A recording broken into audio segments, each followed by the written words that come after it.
Right, we are live. Hey guys, how's it going? Welcome back to the Kiwi Lads channel. We are back for a top of the table clash in the URC. Leinster at home taking on the Bulls. Now these two sides are stacked.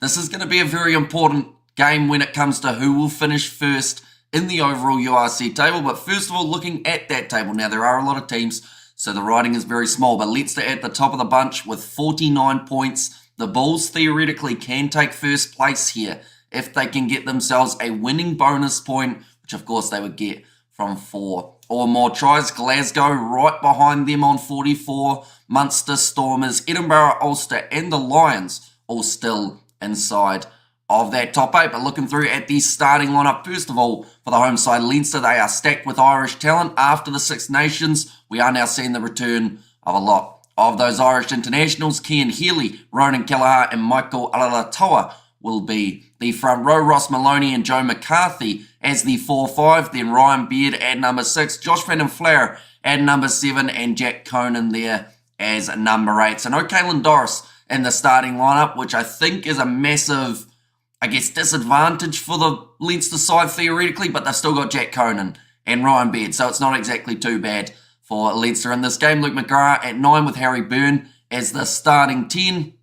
James Lowe out on the left wing. They've got Rob Russell out on the right with Jordan Lama slotting in at 15, so no Hugo Keenan in the starting side. But in the midfield, they have got Jamie Osborne and they have got Robbie Henshaw, who I feel could be a massive key in this game. He's going head-to-head with Kanan Moody, so that will be very exciting. But looking through at this Bulls side, they are away from home, like I mentioned, and they do come in as underdogs for this contest. In the front row, it is Gerhard Stennekamp, Aka van der Merwe and Wilco Lowe to close out what is a very tough front row for the Bulls. Vermaak at 4 with Nokia as the number 5. Then Mako van Staren at 6, a man who is very good at getting into those breakdowns and winning the turnovers for the Bulls. Elric Lowe returns into the starting side at number 7, and Marcel Kutsia does start at number 8. Ambros Papia and Johan Goosen as the 19 combo with David Creel and Kanan Moody in the midfield. Devon Williams, Kurtley Arendse and Willie LaRue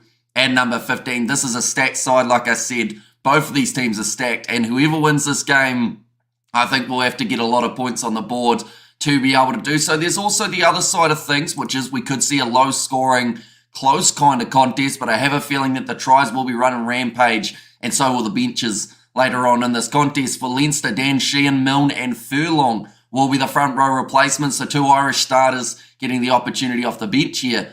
For Leinster, Jason Jenkins and Caelan Doris. Then Jameson, Gibson Park, Ross Byrne. And then at number 23 to close out Leinster's side, it is going to be Turner for the Bulls, it is Johan Grobler, Martin Zima and Mornay Smith. Ludwig and Gumedi, who has had a very strong URC start to his season. Zach Berger, Chris Smith and Harold Foster, the replacements in the backline. But in the chat we have got, hi Amish, you good? Says Arthur, I am indeed, mate. Very excited for this contest as well as the other games of the URC that we have got this weekend. We are going to be covering Sharks versus Edinburgh, as well as the matchup between Ulster and the Stormers. That is the last game of the weekend. Remember, Hamish Doris is the stand-in for Conan, says Jimbo. And there, an evening all, says Jimbo. And hi, says Ollie is the best. And hi, all, and Hamish says a Robert there as well. And Bulls versus Leinster, says Marco. But yeah, this is the kind of match that, for those who don't normally watch the URC, this is a match that I would highly recommend watching.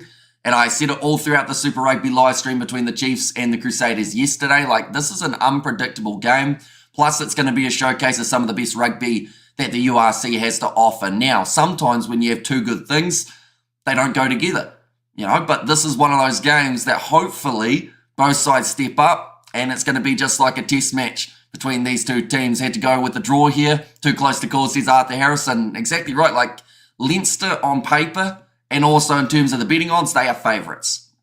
But the Bulls, they haven't exactly travelled badly. They got themselves the win last week up against the Dragons. Now, I know the Dragons are in dead last at the moment, so that's a little bit of a stretch to say that they did extremely well up against them. But looking through at the previous results for the Bulls and what they've been able to do over their last 5 games, they got themselves a win over the Dragons. 31 points to 10. That game up against the Stormers, I feel like that was one of the most impressive performances that we have seen throughout this year, getting the win 40 points to 22, 25 points to 10 over the Lions, and then beating them the game prior by the 2, and then beating Bordeaux in the Champions Cup. They're actually on a 5-match winning streak at least here, the Bulls. Now, I believe before that they had a little bit of a rough patch, but other than that, they've been looking very strong indeed. Then for Leinster, they're in a little bit of the similar boat. They have been winning not just in the United Rugby Championship, but also in the European Champions Cup. They are both going to be playing next week. Leinster have got their game up against the Leicester Tigers, and the Bulls have got their rematch up against Lyon. As we saw, they had a pretty high-scoring game up against them the last time they went head-to-head. But Zebre, Cardiff, and Benetton, of course, they will be happy to get those wins under their belt. Leinster adding to the points that they've got, but they've got some big games around the corner where they will be going head-to-head with South African opposition, and those are the games that they have to make sure that they are getting the wins. And they've got their game up against Leicester in the last 16 of the European Champions Cup, but then they've got the Lions, then they've got the Stormers, and then they've got Ulster in 51 days' time. For the Bulls, in terms of what they have got around the corner, ladies and gentlemen, they have got Lyon. Like I mentioned, that is a rematch of what we saw in the group stage. Then they have got Munster, Ospreys, Glasgow, and Benetton. So a little bit of a trickier path, I would say, for the Bulls in some regards, in terms of there's some unpredictabilities in there. Benetton, they've been playing extremely well this season. Not many people predicted that at the start of the URC competition. We have got there. Good morning, Hamish. Got a good game for you to start the day, says Marnus, and it's going to be a very long day. This is the first live stream that we've got of 7 that we are covering on the channel, and we are going to be up for the next 24 hours at least without any sleep. So I'm hoping it's all going smoothly. Is that Billy Leroux, a fullback for the Bulls? It certainly is. He's a fantastic player, and he got brought in this year for the Bulls to add some stability at the back, and I believe that's what he's given them. Alongside, a tremendous backline. David Creel, Canon Moody in the midfield, and then you've got Kirtley Arnson, Devon Williams out on the wings. And yeah, it's just a very strong Bulls side. I don't think either of these sides will be disappointed with the sides that they've put onto the field. It's just more of the case of how do they play, how do they match up, and who's going to take out the victory, who will be the best, the Neighbour or White, says Outlaw. And you know the Kral in Pretoria, the seminary, says cool story, bro. And also we have got there as well, I'm a Bulls supporter from Pretoria, and you've called it as the draw. So it's a tricky one to know exactly who's going to get themselves the victory, but we are going to be doing the commentary all throughout this game, as well as those 2 other URC games that I mentioned. We've also got 4 games of Super Rugby back to back to back to back that we are covering throughout the day, first of which being the Fijian draw versus the Force, last game being the Reds taking on the Brumbies. So in other words, I'm going to get to know this seat very well because I'm going to be sat in it for about 16 hours today. So hopefully everything does run smoothly. I will mention if the Wi-Fi cuts out at any moment, it will only be out for about a minute and then it will be back on. We've had a couple technical difficulties over the last few days, so hopefully they are a thing of the past. But looking through at these starting lineups again, for anyone who hasn't seen it, for Leinster, they've got Cian Healy, Ronan Kelleher, and Michael Alatoa as the front row, Ross Maloney and Joe McCarthy, one of the young standouts for Ireland throughout the most recent Six Nations. Ryan Beard, Josh Van den Flair, and Jack Conan slotting in as the number 8, Luke McGrath and Harry Byrne as the 9-10 combo for Leinster. Jamie Osborne in the midfield alongside Robbie Henshaw, who I've already said I feel will be one of the key performers for Leinster in this game at the RDS. James Lowe, Rob Russell, and Jordan Lama slotting in as the number 15. So they've gone with a strong starting side, Leinster, but their bench, with the fact that they've got Furlong, Jameson Gibson Park, Caelan Doris, the list goes on of players that they can use later on in this contest when they are needed.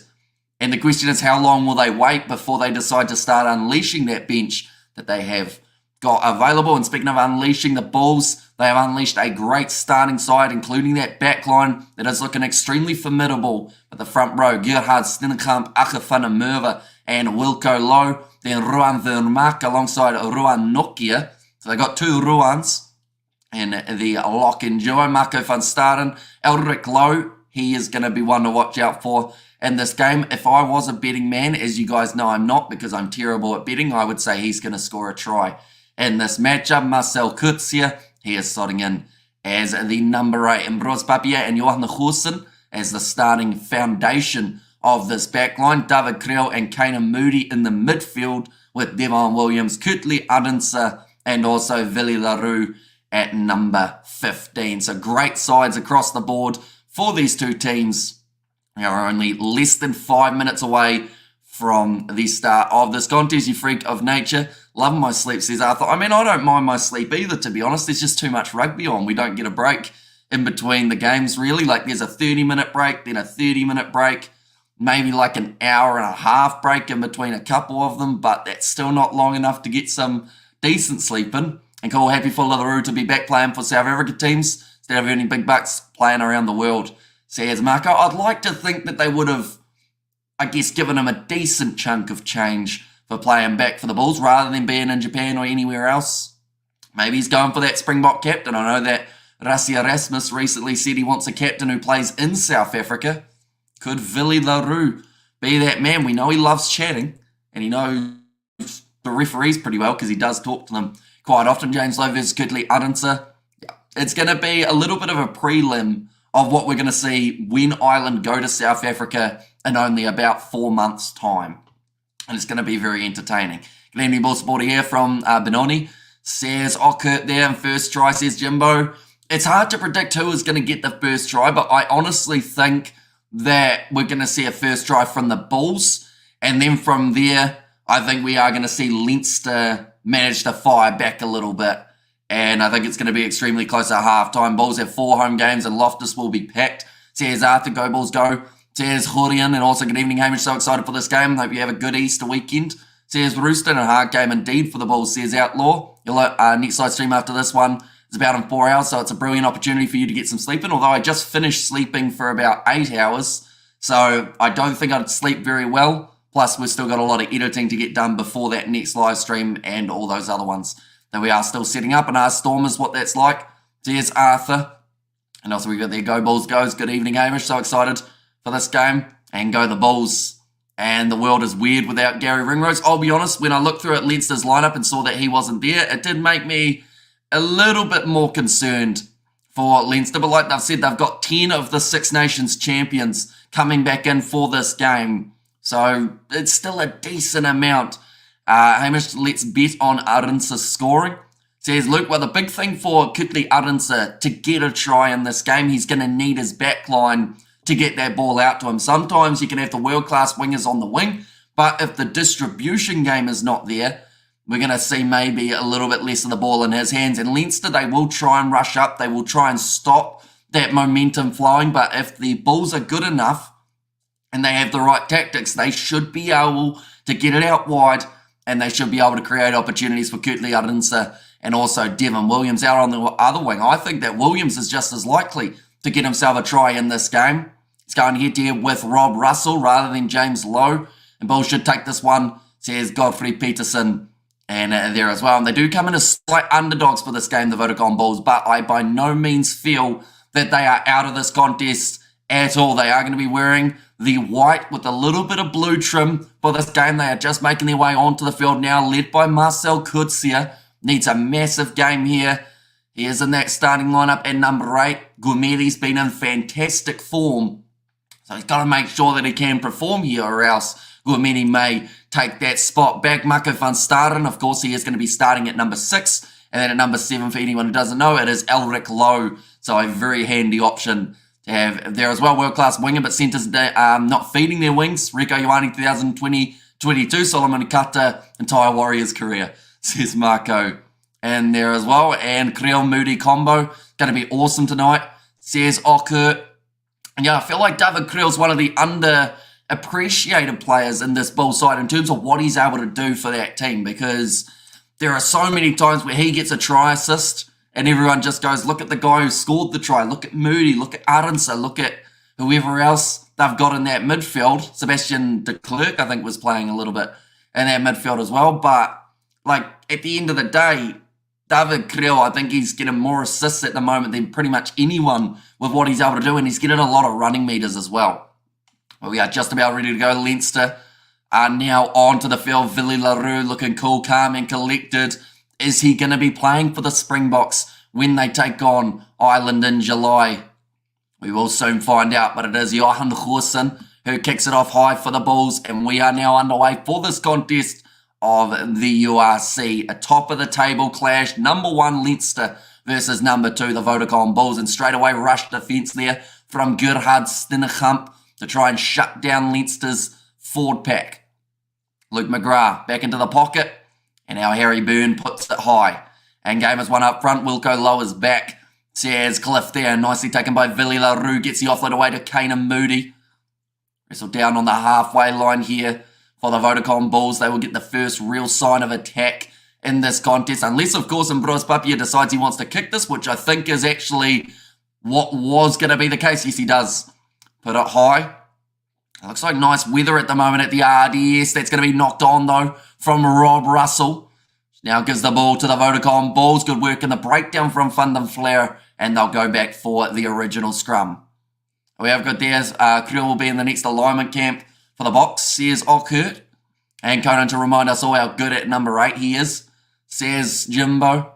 And also we'll be back currently at the gym on my phone watching too, losing too much momentum. See you later, says Marco. So we will see you later on. But already we will get to see these scrums in action. We are only 1 minute 20 into this contest. Leinster have an 881 kg 4-pack, whereas the Bulls have got the massive advantage of 912.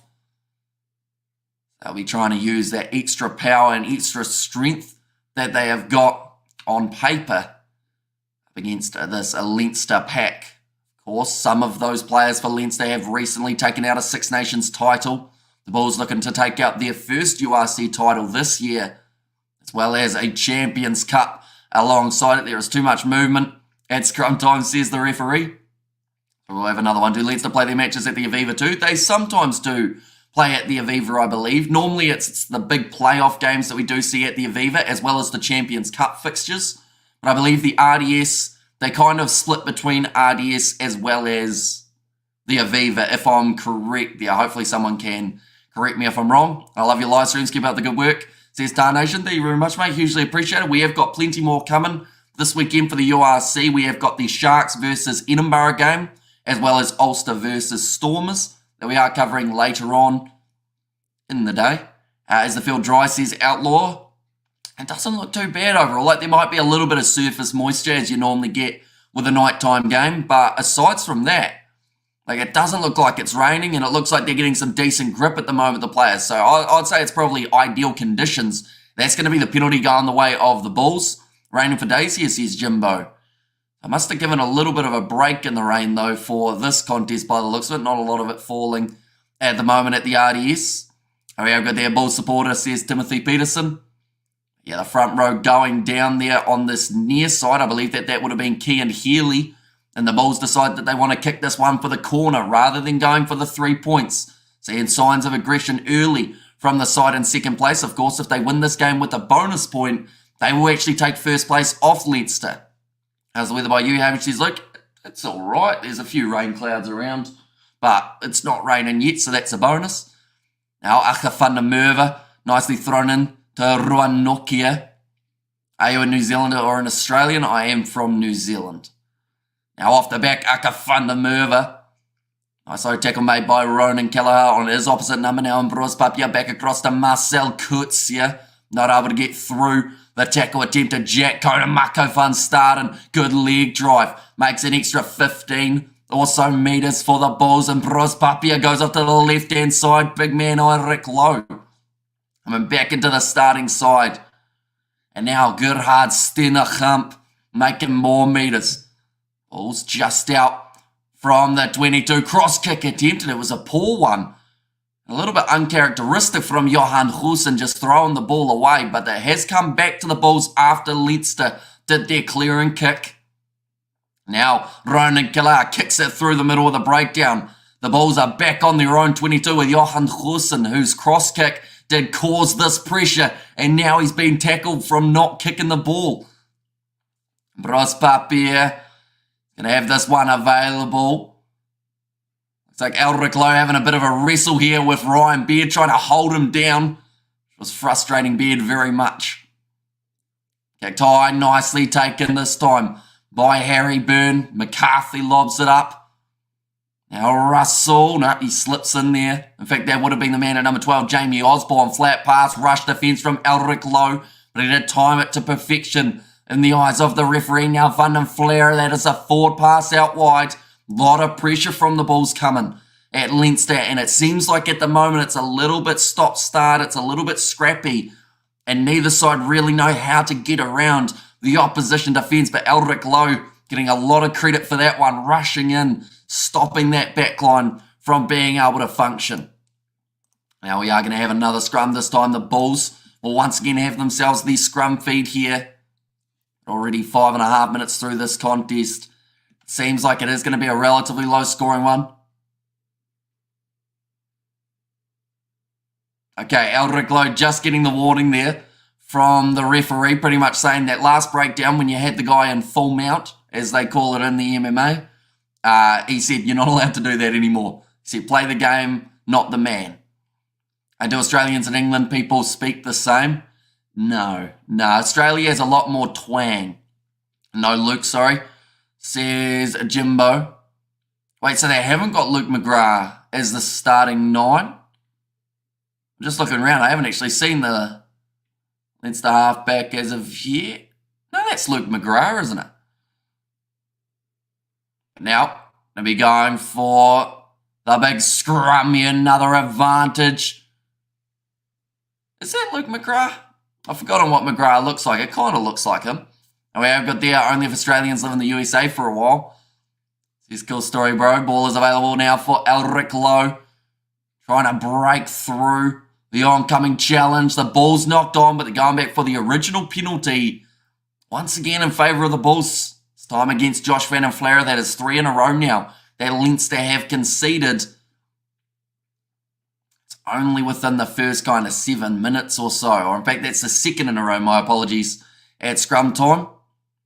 The other one we had the reset is McGrath. Wait, so who's the Luke that you're speaking of that they don't have, Jimbo?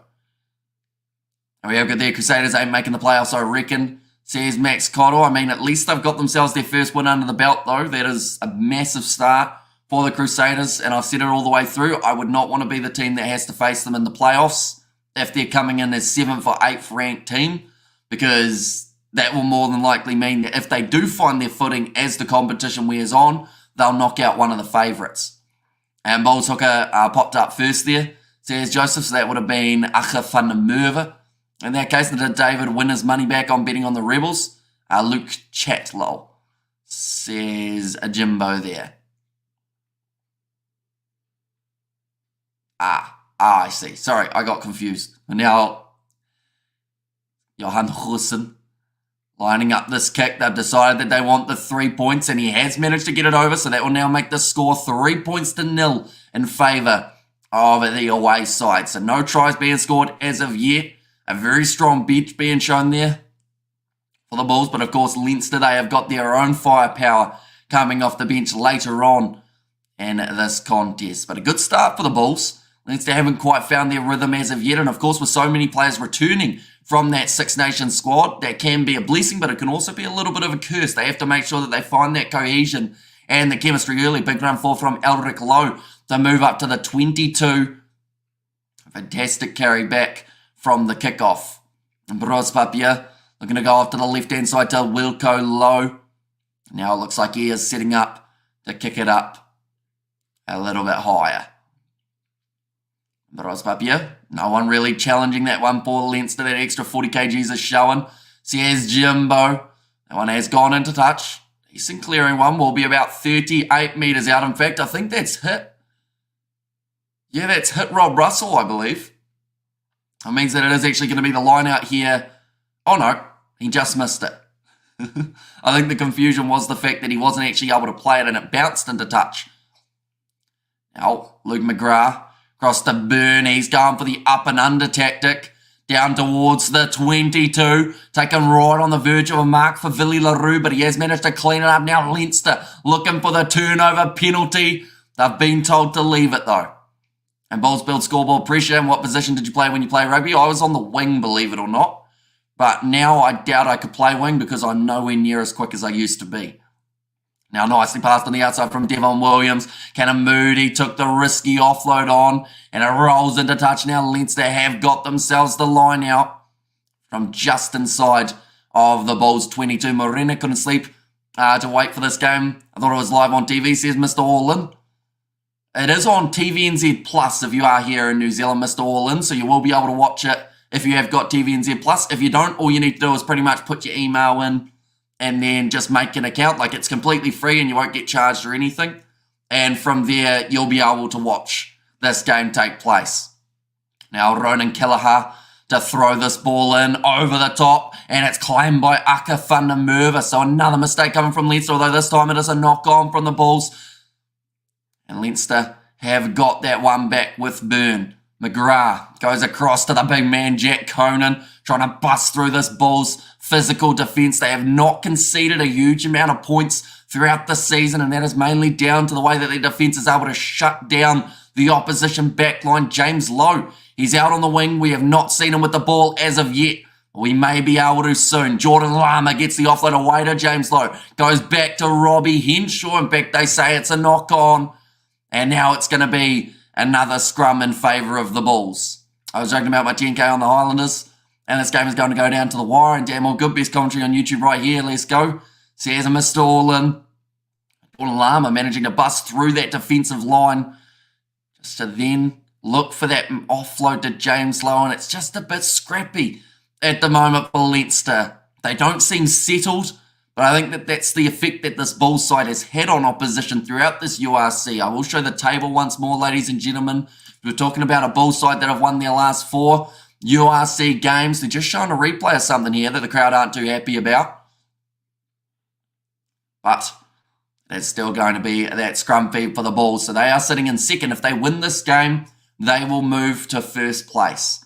If they win it with a bonus point, so they have to win it, you know, a little bit more convincingly with 4 tries on the board, they will move into first place as well, but they will have a point advantage. That is the 3rd scrum penalty going the way of the Bulls. And now the referee has seen enough that he wants to give them a bit of a warning here, Leinster. He's got commentary, isn't he? Or commentator, isn't he, says Cliff. And also come on the boys in blue, says Richard there. Okay, he's just been warned there. Ronan Kelleher has been told, I need you to keep the scrum up. That is 3 from 3 and leaves the front row in trouble. It is. I mean, the benefit that they've got is they've got Tyke Furlong and they've got Dan Sheehan off the bench. But it may be sooner rather than later that we actually see those 2 men make their way onto the field if there are this many scrum issues coming early on. The Bulls are using that physicality up front. Gerhard Stennekamp, Aka van der Merwe, Wilco Lowe. Mentioned about it before the game. Very formidable front row to have an Aka van der Merwe. He's got his line out right there. The Bulls on attack on the halfway line. Marcel Kurtzia getting both of his legs picked up. I guess that's one good way of stopping the big man from driving forward. And it's another penalty going against Leinster. This one on the halfway line. Not moving away in the breakdown. The crowd almost in a stunned silence at the moment with how often their side is getting penalised. It's the 80th minute. And your team is 1 kick away from winning the World Cup. You can choose any 10 in the world who you put in your trust in Amish, says Luke.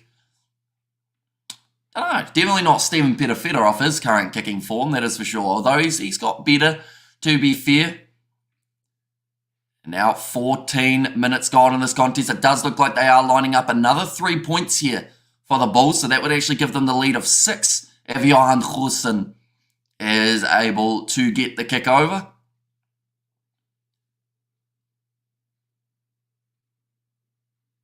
Okay, I think that the referee was just actually having a little bit of a chat there to Wilco Lowe as well at scrum time, just saying to make sure that he's doing everything right to allow those scrums to take place. But Johan Goosen, he's got that one over, and the lead now extends to the 6 points. He is smiling about it as well, Johan Goosen.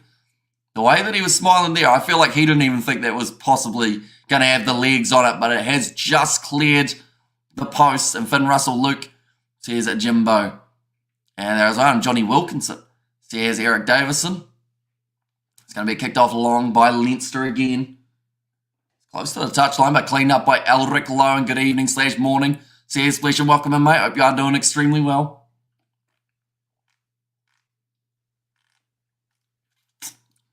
I'm on like 8 minutes ahead of you. Is Richard? That is impressive. Definitely because the game did not start that long ago. Now Luke McGrath going back across. Nicely claimed by Leinster. McGrath back to Byrne. Henshaw on the midfield. Skip past the inside centre. Now Jordan Lama. He's running backwards. He's forgotten what way he was going. He is still in possession. Evening Fleshin. And also Pollard. Says Tar Nation. Now ball still there for Leinster. But every breakdown we see at least one Bulls player committing. Oh, that's a good shot on Henshaw. Skip pass from Lowe. Sits up now for Rob Russell. But they're still only on the halfway line. So they haven't made a huge amount of metres as of yet here, Leinster. They are still throwing men at the attacking line. That is going to be Ryan Beard now. They've moved into the half. And this is actually going to be a kick from McGrath. We wonder whether or not Leinster expected to be able to make more metres each time that they had the ball, because Johan Hurson has claimed that one easily for the Bulls, and they are now going to be back in possession. Just come back. There is a knock on from the Bulls there in the breakdown, and now Leinster will have themselves their first scrum feed. Now this is going to be interesting because they have lost 3 against the feed. When they have the feed, are they going to do a lot better? Yep, just come back from a Good Friday beer in the spoons. Says a Fleshin. Looks like Ambrose Papio is just off to Gerbrand, or in fact, Gerhardstenkamp in the front row. He does end up dropping that ball. Big chance here for Leinster. Neither side have been able to score themselves a try as of yet, but we've seen 2 penalties, one by the Bulls, which they have managed to capitalise on. Johan Hurson kicking 2 from 2 so far. And away from home, every point is crucial. You want to make sure you are competitive with your opposition, slowly just ticking up those points when they're available. That is what the Bulls have been able to do. We have not seen Kurtley Arendse touch the ball though, and I mentioned about that earlier on. You can have a world-class winger, but if no one can get the ball out to him, it doesn't matter. Now going off to the short side, Luke McGrath. Going to Rob Russell, who's just wrestled into touch with some physicality from the Bulls. He may have been able to drop that just beforehand, but it didn't touch a player. And that is fantastic work. Leinster trying to go short side. Rob Russell has not had the best start to this game. I'm not sure what McGrath was thinking. It became a 3-on-1. And Rob Russell pretty much just had to succumb to the fact that he was getting thrown over the touchline by 3 Bulls players. And that might have been Elric Lowe getting heavily involved. And that is beautifully taken by Ruan Vermaak with the one-handed take-it line-out time. The Bulls now starting to roll this one forward. All the momentum at the moment in this contest. They have been told to use it once.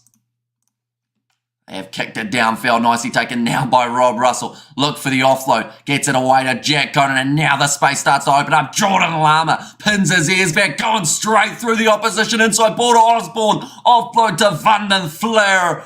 Oh, he's just broken himself around the post. That was an ugly one. He scored the try. He wanted to make it easier for the kicker. And in doing so, he almost got pretty much bent around the post at the waist. But it is the try for Leinster, the first of the match. And it is Josh Van den Flair who has been able to cross that try line.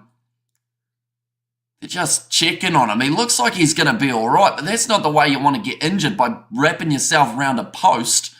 It was a great offload from Rob Russell. Almost intercepted by Kanan Moody, but he was on the ground, which left the gap for Lama to be able to run straight through. And straight through he went, breaking through the tackle attempt of Creel. And then Van den Flair. Oh, no, that's a way to hurt yourself really, really badly for Josh Van den Flair there. I'm glad that he hasn't ended up with a worse injury. He tried to use the post to his advantage to stop the Bulls player from getting to him, but yeah, like in slow motion, that's going to look real bad. So I'm glad he's still all right. And now the score does sit 7 points to 6. This game between the All Blacks and Fiji before the England test. Oh, there it is. Yeah, that knee went one way around the post and his body went the other. And well, when you haven't slept all night in good commentary, best thing to do is wait for the liquor store to open and sleep through the Blues game, says Mr. All-In. And morning to you Kiwi lads. 076 for Leinster, says Spider-Mech. Van der Flery still doesn't look like he's walking too well. The Bulls want to be able to fire straight back here. But to answer that question about Fiji versus the All Blacks, I believe it is just beforehand. I think it's in June rather than July, if I'm correct there. Now the ball is about to be thrown in. In fact, no, it's early July, I think. Now taken by Ambrose Papier. Across Johan Goosen to Marco van Staren in the midfield. 20 minutes have now passed in this game. And the home side are ahead by 1, but the Bulls are still well and truly in this one. Kurtley Ardenson went up for the catch, but it is claimed by Leinster, which does now mean they can try and make an attack again. McGrath, though, goes back to the pocket to Harry Byrne. Going with the box kick. It's close to the touchline. Nicely taken by Rob Russell, who's been flattened by Johan Goosen. Now, short ball to Killer, and he's put it down. Another scrum feed now for the Bulls, which is where they have found most of their success throughout this game. Sorry about the slang, Hammy. Morena to you, says Spider-Mech. That's what I thought you were trying to say, but they're just showing Johan Goosen. Crowd felt like it was a bit high, but then to be fair, he was slipping down, so I think that makes it very tough for the Bulls defender to not hit him high in that case. The Bulls are now considered $3.40 underdogs, ladies and gentlemen, for this contest. Yeah, it is going to be the scrum again. Well, we will go like this, and we will go like that. There we go. Just showing the replay again for Van der Flery. That could have been so bad. And that could have been his July internationals gone. Because he wanted to put it between them to make it a nice, easy kick. Hopefully, the kicker did appreciate that. And come on, Bulls. Let's get the W, fellas. So here's a Marco there. 20 minutes through. Got a little bit of a stoppage here, but we are about to have another scrum in favour of the Bulls. That will tell us whether or not they can get themselves yet again another penalty. Oh, what's happened here? Elric Lowe making his way onto the field. That is for Marco van Staren. Looks like his day is done. That is a massive blow for the Bulls. I mean, Gourmeti, don't get me wrong. Fantastic player. But not having Marco van Staren for his work in the breakdown, I think, could actually hurt the Bulls quite a bit. Maybe Elric Lowe goes more to that breakdown work, as well as Marcel Kutsia. And you have Gourmeti more as that running option. And maybe even Kutsia, to be fair, he might actually go to number 6 now and have Gourmeti slot in as number 8. They might make that little bit of a reshuffle, and that is exactly what they've done. When was the last cigarette you had after playing wing? When was the last cigarette you had after playing wing? I've never had a cigarette. I've hardly ever played wing. That was like 15 years ago. Now, Gourmeti breaking off the back already for the Bulls, and he is hit hard by McGrath and Byrne. Back into the pocket to Johan Goosen. Puts the ball up high. Waiting for this one to come down. That is a big knock on. We'll go back. Another scrum in favour of the Bulls. This time Jordan Lama, the man who wasn't able to hang on to it. Look at their better scrum, says Jimbo. It's just the little moments in this game where the Leinster are knocking the ball on. They're keeping the Bulls in it well and truly. Lama was frustrated, so he gives Caden Moody a bit of a push, even though he had nothing to do with the fact that he dropped the ball. And Leinster are under pressure at scrum time to try and avoid giving away another penalty advantage, or else they could actually find themselves with a man going to the bin. I think Van der Flery was tackled onto the post there. See, Spleshin, yeah, he thought he was a lot quicker in terms of compared to the Bulls defender, and he actually ended up pretty much getting pushed into it because he wasn't able to get that clean break that he wanted. Any cards? Sounds like a very physical game. No cards as of yet, but if Leinster keep on giving away penalties in their front row at scrum time, there is a high chance. There was way too much movement there, says referee.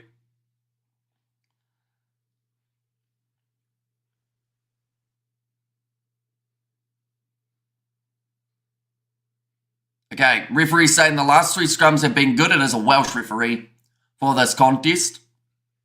I think Ronan Kelleher's trying to say that the Bulls are going early, which is then putting Leinster on the back foot from the get-go.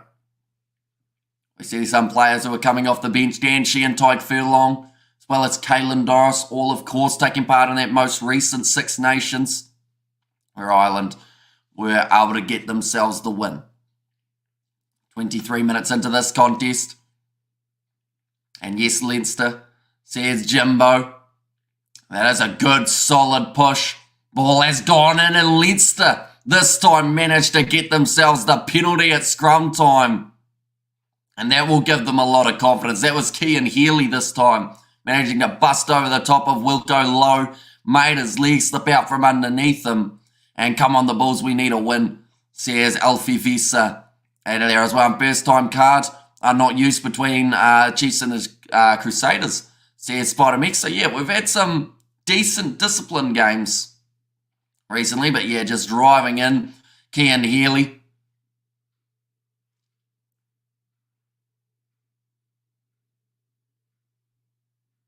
Oh, they're saying that Cian Healy, the way he won that penalty, was actually angling in, the commentators. Now it's going to be slapped back. McGrath goes to Harry Byrne and behind. Nice inside ball to James Lowe. Thought about the offload. Does go against it in the end. That was a little bit quick from David Creel rushing up. It's going to be kicked in behind and it's put into touch. Fantastic kick from Leinster. And the Bulls under pressure now. Only a few metres out from their try line. And Bulls win this. They win the URC. Says cool story, bro. Although I will mention the last 2 years, we have not seen Leinster make it through to the final. They have a very, I guess, bad habit at the moment of making it far in the URC in terms of the pool stages or the group stage per se.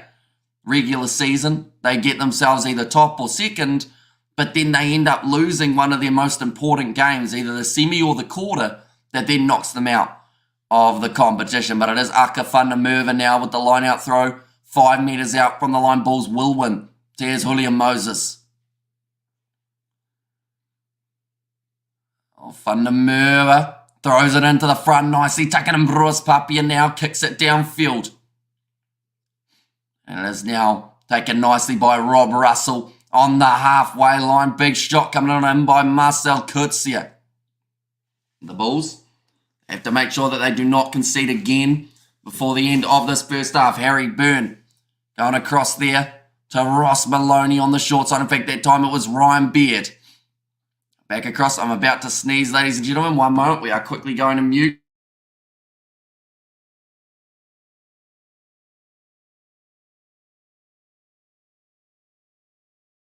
Right, we are good. Now, that was a knock-on by the Bulls originally, but then Leinster did actually lose that ball first. So it is going to be Leinster's scrum fee now. Too many players committed to the island duty. Says Jimbo. Yeah, just dropping that one in the end was David Creel. Now, we praised him massively throughout the intros and the lineups of these two sides, but he hasn't quite had that same performance that we did expect him to have in this contest as of yet. I will mention anyone who is new to the channel, though, be sure to hit that subscribe button. It is greatly appreciated. You all being here for the URC. We have got 2 games coming up later on. First one being Sharks versus Edinburgh, and the second being being Stormers versus Ulster. Why the players always end up in Japan, Hammy? Reason, please. It's a little bit lighter on the body, first of all. You get paid pretty much what you would get anywhere else, except you don't have as taxing of a season. So it's normally quite nice for players who want to take it a little bit easier for a season, kind of get yourself a bit of rest and recovery. And like over the last couple of years, it has become more competitive in Japan. But yeah, you get paid a lot of money and you kind of like, it's not to say that the competition isn't as hard per se, but like you do get to face a lot more smaller individuals, and you also get to play a more fast-paced game of rugby, which normally leads to more tries being scored, but you're not heavily reliant on one player, if that makes sense. Like we see games in Japan, 60 points to 50 or something like that. If you miss the tackle, it's not going to change the outcome of the game. So, you know, I think that's one reason players go to Japan. Plus, it's just a very good environment to play rugby in.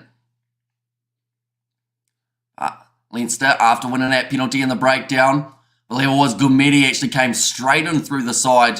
So now 5 metres out from the line, Ronan Callaghan now to throw this one in. And now chucks it into the middle, nicely claimed by Leinster as they look to get that rolling maul going. But the Bulls, they are forcing it towards the touchline. Doing extremely well defensively here. The Dire Straits Simon Money for Nothing says it all. Says Fleshin. Now only 3 metres out from the line. Kellar's close and he goes over. They're looking for a grounding. The referee sees it. And that is the second try of the match now for Leinster. Long time, mate. How are you? Says Hensel. Welcome in, mate. Hope you have been keeping well. We have got their morning average going for the Bulls by 7, says Birdie V. And this contest by Ronan Kellar, he has conceded, or he has got himself the second try of the match for Leinster. Josh Finn and Flair scoring the first. Kelleher getting the second. Leinster now have extended the lead, but it is only a 6-point lead at this point. Depending on whether this kick goes over, will depend on whether the Bulls are just a converted try away from being able to take the lead back. But they are currently considered about $5 underdogs. In fact, $6.50 underdogs here, the Bulls. They aren't expected to come back into this contest, but I don't think we can underestimate them just as of yet. I think that we have to keep a close eye on the second half to see whether or not they can get back into the contest. There's a nice rolling maul straight through the middle. Now, the Bulls were doing extremely well defensively, forcing Leinster towards that touchline, but in the end, just a bit too much shove coming from Leinster's forward pack, and they get themselves their second. Now, of course, if they get themselves 4 tries in this game, even if they were to lose, they will get themselves the bonus point, which almost would be enough to keep them right up there. That strike from Byrne, he's not happy with it. It's gone away to the side. And poor defence from the Bulls, says Outlaw. Although, to be fair, without taking the whole situation into consideration, it was actually the poor discipline that caused that try. Gumedi going straight in through the side of the breakdown. Leinster were about 40 or so metres out from the line. They kick it for the corner, 5 metres out. Rolling maul defence, I thought, was relatively solid. But eventually, Leinster were just able to get themselves round and have the momentum towards the try line. But if that first penalty wasn't conceded, they would have been a lot further down the field there, Leinster. So it would have been more challenging. So discipline, probably going to be something to blame there for that try rather than the defence. It's going to be kicked off by Johan Goosen. Nicely claimed inside of the 22 this time by Jack Conan for Leinster. We have not seen Kurtley Arendse touch the ball as of yet in this game. And it seems that the Bulls missed their opportunities. Says Alfie Visa. Now Luke McGrath told to use it. Does hoof it downfield. Gets it down towards the halfway line. Now line out throw for the Bulls. 48 metres out from Leinster's line. The first 30 minutes of this game has already passed. There is a 6-point difference between these two sides. Now, there's not too often that we see the Bulls go tryless in a first half of the URC.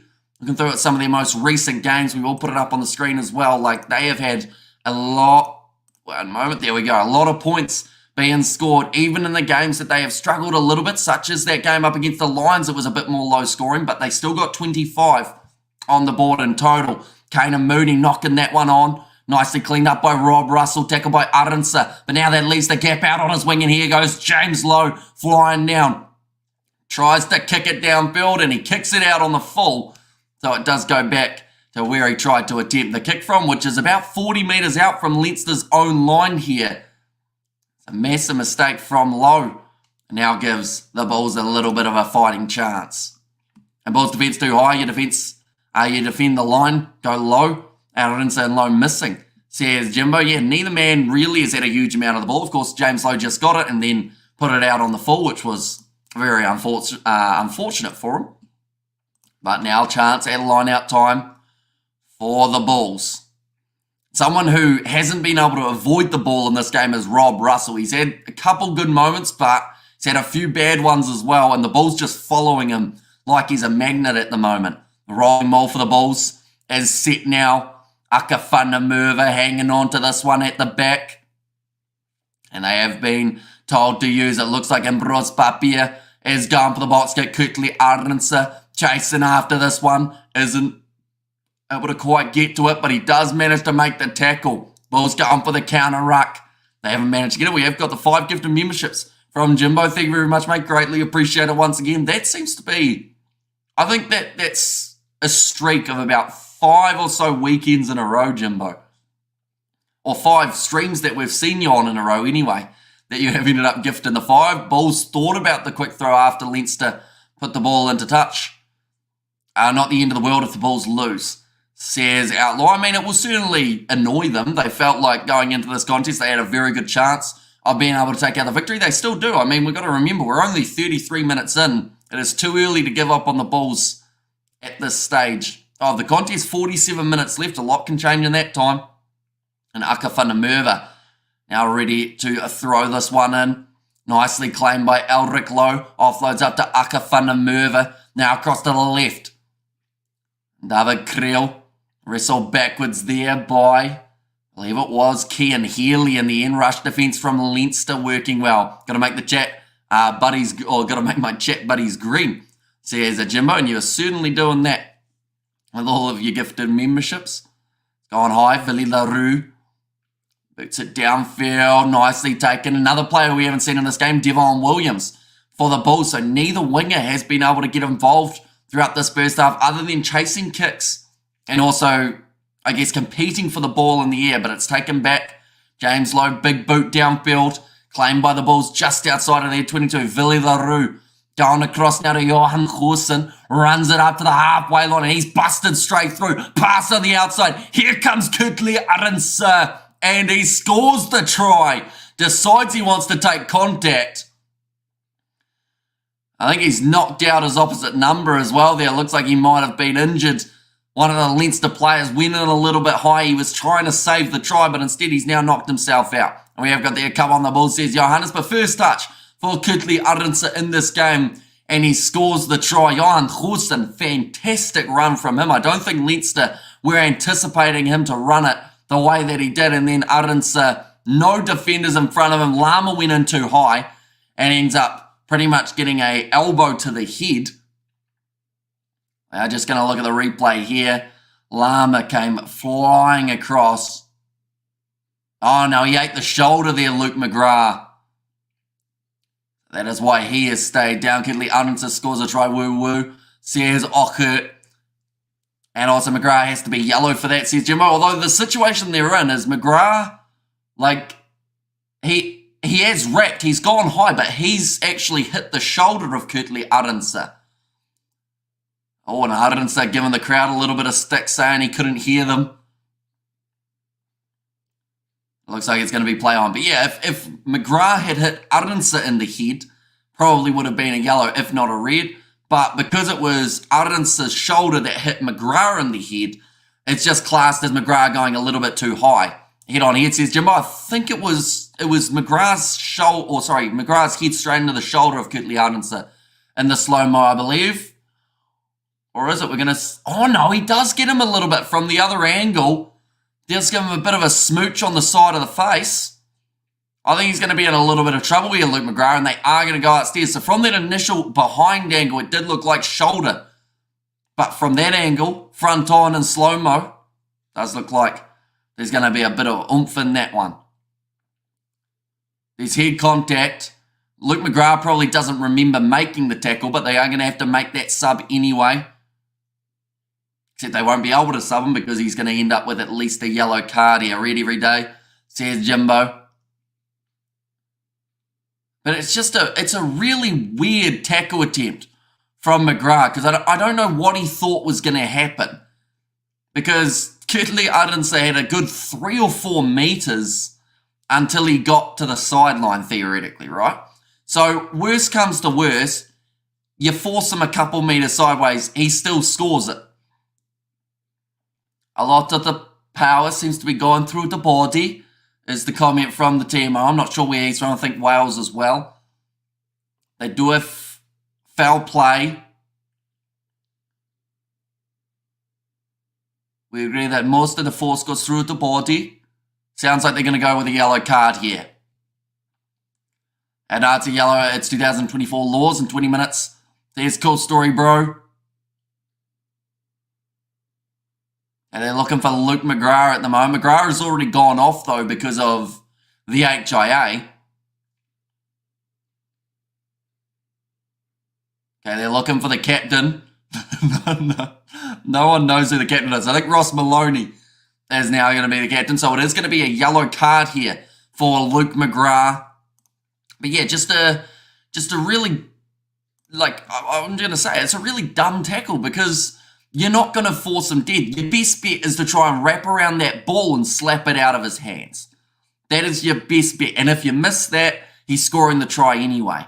But, you know, going just flying in and hitting a guy on the jaw is not exactly, like, what's going to happen? You're going to knock him out, so he's going to drop the ball, but you're going to get red carded. Like, he's lucky to just have the yellow, I think, there, Luke McGrath.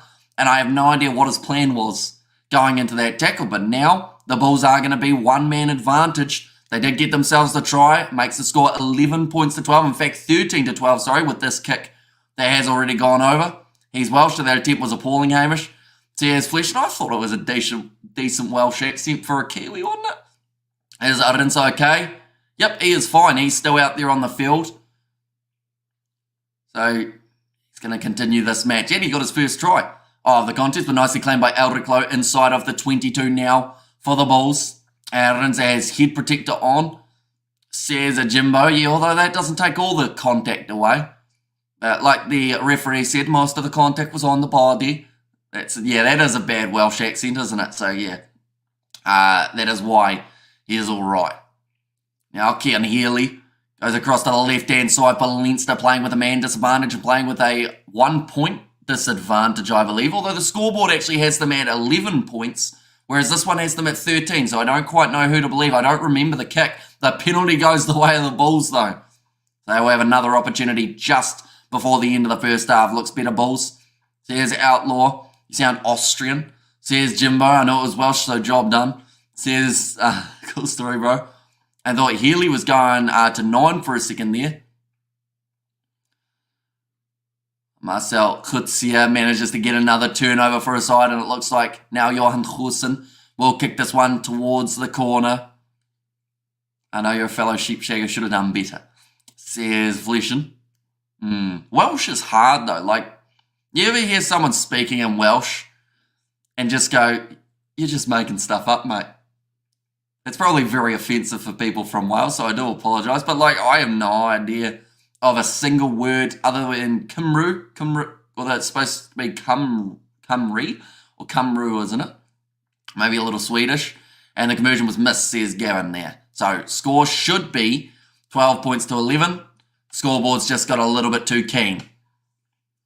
Now rolling maul. In fact, they didn't even have to use it. Now in behind. Out wide and Bruce Papier goes to Devon Williams. Here comes Kurtley Arendse again. They've missed one tackle on him. And he's 5 metres out from the line, and Bruce Papier back across. This time I think it's Aka van der Merwe who throws himself at the line. Counter-ruck from Leinster. And they've managed to get that ball back. They are 5 metres from their own line. And also Colby also playing Japan. James Lowe manages to get the clearing boot, and that is a fantastic kick with the amount of pressure that was underneath him. Or that was on him, I should say. And Cymru says Vleschen in there as well. The counter-ruck, I believe, who was that for Leinster? I think it was Ross Maloney who started and then rolled the ball back onto the side of Leinster. But still the Bulls are on attack. 1.5 minutes remaining in this first half. And Aka van der Merwe with another line-out throw here, nicely claimed by the Bulls. Johan Goosen, short ball from Kriel. Goes to Gumeri. Now across to Kurtley Arendse. He scored the 1 try of the match so far for the Bulls. Counter-ruck, but he played the 9 there, Ronan Kelleher. Now with 1 minute remaining on the clock, they could either go for the 7 here by kicking it towards the corner, or you take the easy 3 to give you a lead going into halftime. And I believe that that would be the better option here for the Bulls. I wouldn't be surprised if they want to go for the corner, though. Yeah, they're gonna go for the 3. That is a smart choice. Give yourself the lead going into halftime, and I believe by the time this kick goes over, it will be halftime in this matchup. It was almost a good counter-ruck from Leinster was just getting a little bit too keen from Ronan Kelleher, then knocked the half back over. 25 seconds remaining of this first 40-minute period. He's got 30 seconds remaining on his penalty count, so he can either try and rush this for Johan Goosen, or he can just take that little bit more time. He's looking over at the clock. In fact, they don't actually have a clock for him to be able to look at, I don't believe. Now lines up this one as it ticks over to 40. And that kick has gone over. And it is half-time now between these two sides. 14 points to 12 at the half-time break in favour of the away side, the Bulls. So they were $6.50 underdogs at one point. $2.70 underdogs they go into half-time as. I'm sure they will be very happy with what they were able to do throughout that first 40 minutes. Great contest, boys and girls. And yeah, that's the thing. It's an extremely even game, which I think will be the case throughout the second half. The massive advantage at the moment the Bulls have got is the fact that they have got one extra man on the field for the next 7 or so minutes. They have to make the most of that and try and really put Leinster under pressure, because Leinster's bench, just looking through, of course, the Bulls have already made one of their changes. They had to make the early change of Gumedi coming on for Marco van Staden, so hopefully nothing too serious for that man, and we will get to see him in the near future. But Leinster, they've still got Sheehan, Tyke Furlong, Caelan Doris, Jameson Gibson Park, all current Irish players, of course, playing in that most recent Six Nations. Going to be important that they bring that same impact that the men in the starting lineup have been able to do. So far, we have seen a relatively even game when it comes to some of the statistics. Some of them are just a little bit in favour of Leinster. They have been able to score the 2 tries throughout the first half, one of Josh Van den Fleer, the other of Ronan Kelleher, and they've had 51% possession Leinster as opposed to the 49% for the Vodacom Bulls. Clean breaks advantage, 3-2 in favour of Leinster. 14 defenders beaten compared to the 8 of the Bulls, and then also offloads, it is 6-2 in favour of the home side. Good going, Bulls, not being pushed around at the moment, pressure causing dirty tackle, and yellow card, says betting Hoff. Yeah, they've been able to do very well at scrum time. The Bulls managing to win 3 penalties in a row, which has then put Leinster in a tough position, although from there Leinster were able to fire back with a couple scrum penalties of their own, or I believe just the one. But I think that a stat that's a little bit concerning at the moment for the Bulls, if they were to look through at that first half, is the fact that of the 44 tackles that they made, they did miss 14, only tackling at a 76% rate, which I think will really hurt them going into the second half if they aren't able to get that number just that little bit higher. Saying that, Leinster's isn't much higher. They're only sitting at the 83% tackle completion rate. So yeah, it's going to be very intriguing with the fact that Leinster have given away 7 penalties compared to the 2 of the Bulls. Now, I have a question, ladies and gentlemen. So, we saw Luke McGrath, right, in that try-scoring moment. The reason I bring this up is because in Super Rugby between the Chiefs and the Crusaders, we saw a late tackle made by a Chiefs player on the Crusaders player, who then passed the ball, got late shotted, Crusaders score. Now, that was not a yellow card, but the Crusaders received the penalty on the halfway line. So I have a question about that Luke McGrath one. Seeing as he did it, as Kurtley Arendse was scoring the try, or just prior, a little bit closer to when he scored than what we saw in that Crusaders-Chiefs game, should that have not been a penalty on the halfway line for the Bulls in the restart in their favour, seeing as it was also a yellow card, so it was a worse enough infringement that it got upgraded, similar to what we saw for Evan Ruiz about maybe 3 or 4 months ago when he made a late shot after the man had scored, ended up with the penalty restart on the halfway line, or is that just me overthinking things? Who was the favourite? Hamish says, annoying. Leinster are still considered as the favourite, even though they are down by 2. Our ref said it, ruled a normal restart, says Jimbo there. So I wonder what the difference is in regards of, in both of the games, the try was scored. In the Crusaders-Chiefs game, the shot came in before the try was scored by about 5 metres. Whereas in this game, like that one as well in the Chiefs-Crusaders game was not a yellow card, I should mention, whereas this one was a yellow card. yet it's not ruled as a penalty restart. So I wonder whether because of the yellow card that somehow means that it's not. I don't think I know that law well enough. At the moment, numbers of tackles, Ryan Beard made 6 for Leinster. He was the leading tackler for them throughout the first half. Marcel Coetzee, he made 7 for the Bulls. And also Marcel Coetzee, he has tackled at 100% success rate. So he has made 7 from 7, also getting a turnover 1 for his side. So really having a good performance. We've seen the most meters made by Kutle Arendse happen before the try. Says Benninghoff, exactly. Happened before the try, just like the Crusaders Chiefs one did. But the Crusaders Chiefs one actually happened 5 meters out from the line with the late shot before the Crusaders scored in the corner. So anyone who hasn't seen that one, if you see the replay of it in like a highlights or something, you'll know why I'm a little bit confused. How does the game restart after a penalty try? Says Jimbo there. Well, was it awarded as a penalty try or was it awarded as Kutle Arendse's try? In this case, he got awarded the try, Kutle Arendse. So yeah, it's a weird one. It's just the difference between competitions, I guess, and the difference of interpretation of the law. I agree with you. There should be a penalty to the Bulls for the from the half line. Says Alfie Visser. It wasn't Bell's try. Brilliant for the Crusaders. Says Eric Davison there. Tell you what, the Crusaders played a lot better in that contest than they have in the last, 5 weeks. And it was a try, says TikTok memes. Exactly, it was. It did end up being the try, similar to the Crusaders Chiefs one, where we saw Johnny McNichol assist the try. It went out wide, and I believe it was Cullen Grace who managed to score it in the end. I'm not saying that there needs to be an argument about it, or I'm not saying that I feel like it was the wrong decision. I'm just curious about, how it works in terms of why it was one in the Crusaders game and why it wasn't in this one. It's just the same law, different referees, different interpretations. And not a penalty try because they even missed the conversion, says TikTok memes. That's true. So, yeah, it was a normal try scored by Kutle Arendse. But, yeah, I'm just curious. I'm not trying to start anything. I'm just saying it's different compared to what we saw in the Crusaders versus Chiefs one earlier on. But currently, we have seen the most points scored throughout that first half by Johan Goosen. He has been able to get himself a couple penalties.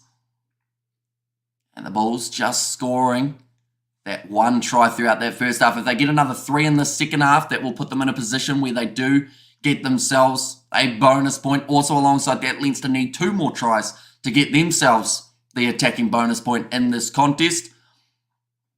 No saying it was. Trying to establish refs thinking, says Jimbo in there as well. So saying it was a penalty try or saying it wasn't.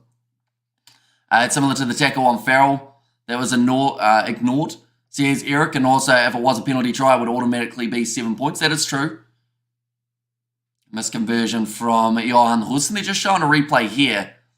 And it happened in the 1990 between the Sharks and the Bulls in the Currie Cup final. Maybe ref never awarded a penalty, says Jimbo. Yeah, see, I'm trying to think of the difference between that and the Crusaders one. I'm trying to think maybe no, they didn't have an advantage, I don't think, for the Crusaders. Because I thought about it and I was like, maybe Johnny McNichol had already won the penalty advantage. But it was only because Johnny McNichol was injured that they went back and had a look at it. And I love your commentation, man. Keep up the good work, says TikTok memes. Thank you very much, mate. Hugely appreciate it. Made it. Let's go. There's a Mr. All-In. The ref should have given a penalty at restart, but again, different rules up north, says Ockert. And I should mention, ladies and gentlemen, for next games of these 2 sides. First of all, for the Bulls, they have got their game up against Lyon. That has taken place on the 7th of April or the 6th of April for you guys in South Africa and the Northern Hemisphere. It's going to be an entertaining game, the last 16 of the Europeans Champions Cup. We are going to be live covering that one on the channel. Bulls versus Munster. That has taken place in 23 days' time. So they have actually got a break in between the Champions Cup round of 16 and the next round that the sides are taking place. One moment, we'll quickly look up as well. We'll see Champions Cup quarterfinal date. Champions Cup quarterfinals. Where is it? The quarterfinals is on the No, they say it's on the 7th of April. That's not correct. That is the round of 16. Oh no, the quarterfinals are on the 6th and 7th and 8th of May is when they have been confirmed. So, yeah, we got a little bit of a break there just to allow teams to get back into the swing of things. If you're a side that have missed out on the competition, of course, you'd be a little bit gutted that you don't get any action. But I believe a majority of the teams are still alive in the respective competitions. And then, of course, they got Ospreys, Glasgow and Benetton as their next three. Then for Leinster, they have got their round of 16 game in the European Champions Cup up against the Leicester Tigers. Should be a very entertaining one. Then they've got the Lions, the Stormers, Ospreys and Ulster as their next four games. We have got there two different refs, says Star Nation. So yeah, it just shows the interpretation of rules that can be different depending on which type of contest you have got in play. But either way, it was the yellow card for Luke McGrath, and either way, the Bulls are still ahead by 2 heading into this halftime break, and it's whether or not they can keep their momentum flowing. Second half, just around the corner. Going to be a hard one to predict, that is for sure, because there are some players out there. I'd like to think that the Bulls, well, it's very hard to say. Are they going to go aggressive here and look to score as many tries as they can? What is the argument here about the incident here? Says Stephen, well, I wouldn't say it's so much of an argument. It's just more of an observation that the Crusaders versus Chiefs game, we did see Johnny McNichol tackled late 5 metres out from the try line, but after he made a pass that then led to a try of Cullen Grace. So they got themselves the penalty restart after getting the 7 points for the late shot. Ngātoa Koi not going to the bin. This one, we saw Kurtley Aronsa tackled high over the in-goal area, scored the try still, but it's a yellow card for Luke McGrath, no penalty restart awarded on the halfway line. Crusaders having a bad season. I mean, they've got themselves their first win, though. They beat the Chiefs, and they won in penalty at restart only if a legal tackle was after the try was scored. Before means either penalty try or penalty or try, not both, thus yellow card only. So he's betting off. Yeah, although that once again doesn't work the same as what happened in that Crusaders-Chiefs game, because they did score the try. It was before, like it was an illegal tackle before the try was scored, and they still went back for a penalty restart. So maybe they got it wrong in Super Rugby as opposed to maybe getting it right here rather than the other way around. It's just there was a difference between the two cops is the only thing I'm saying. If I didn't hear right, Hamish, if the Bulls win, they win the URC, they do not know.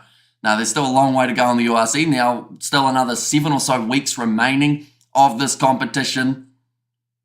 And Sharks did get a penalty in 1990 and did win the game, says Outlaw, but it is kicked off by Leinster. The second half back underway, ladies and gentlemen, for this match of the URC. And it is nicely claimed by Eldrick Lowe. Drives to outside of the 22. And they need to give it more to the wings. The Bulls and Moody must be with them. Interesting, so who got the worst punishment between the two? You'd have to say Luke McGrath, because like the one who tackled, yeah, I guess, well, to be fair, the Crusaders missed touch with that penalty kick from the halfway line, so you'd say Luke McGrath, because in the end it didn't really cost the Chiefs at all.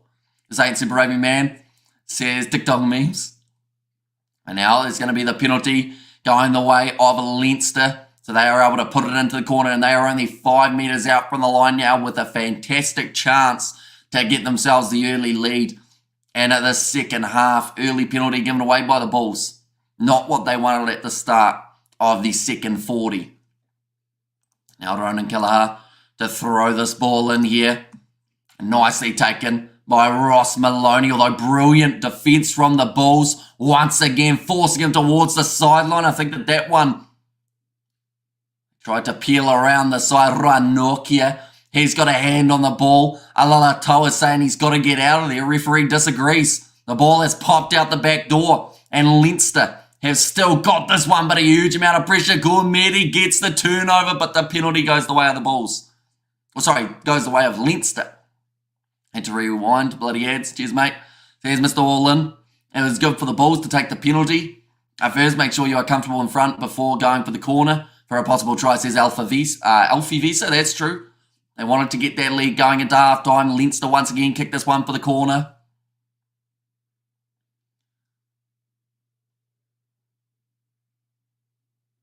Oh yeah, they are actually saying that's against Ruan Nokia.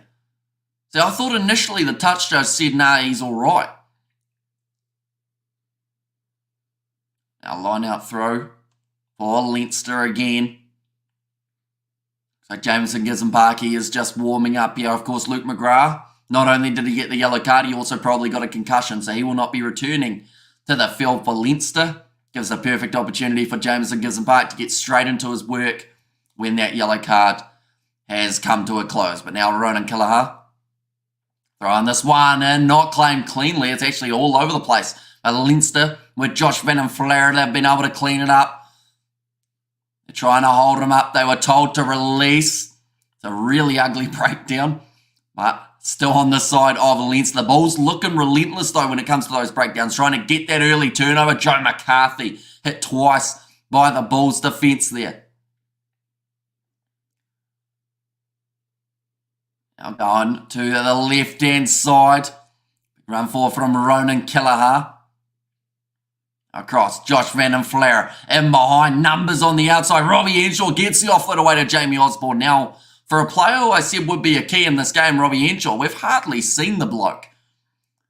Nice inside ball going to Joe McCarthy. Still there for Leinster. They had numbers on the short side. Side to take the contact. Now Ken Healy driving forward. Wilco Lowe tried to hold him up.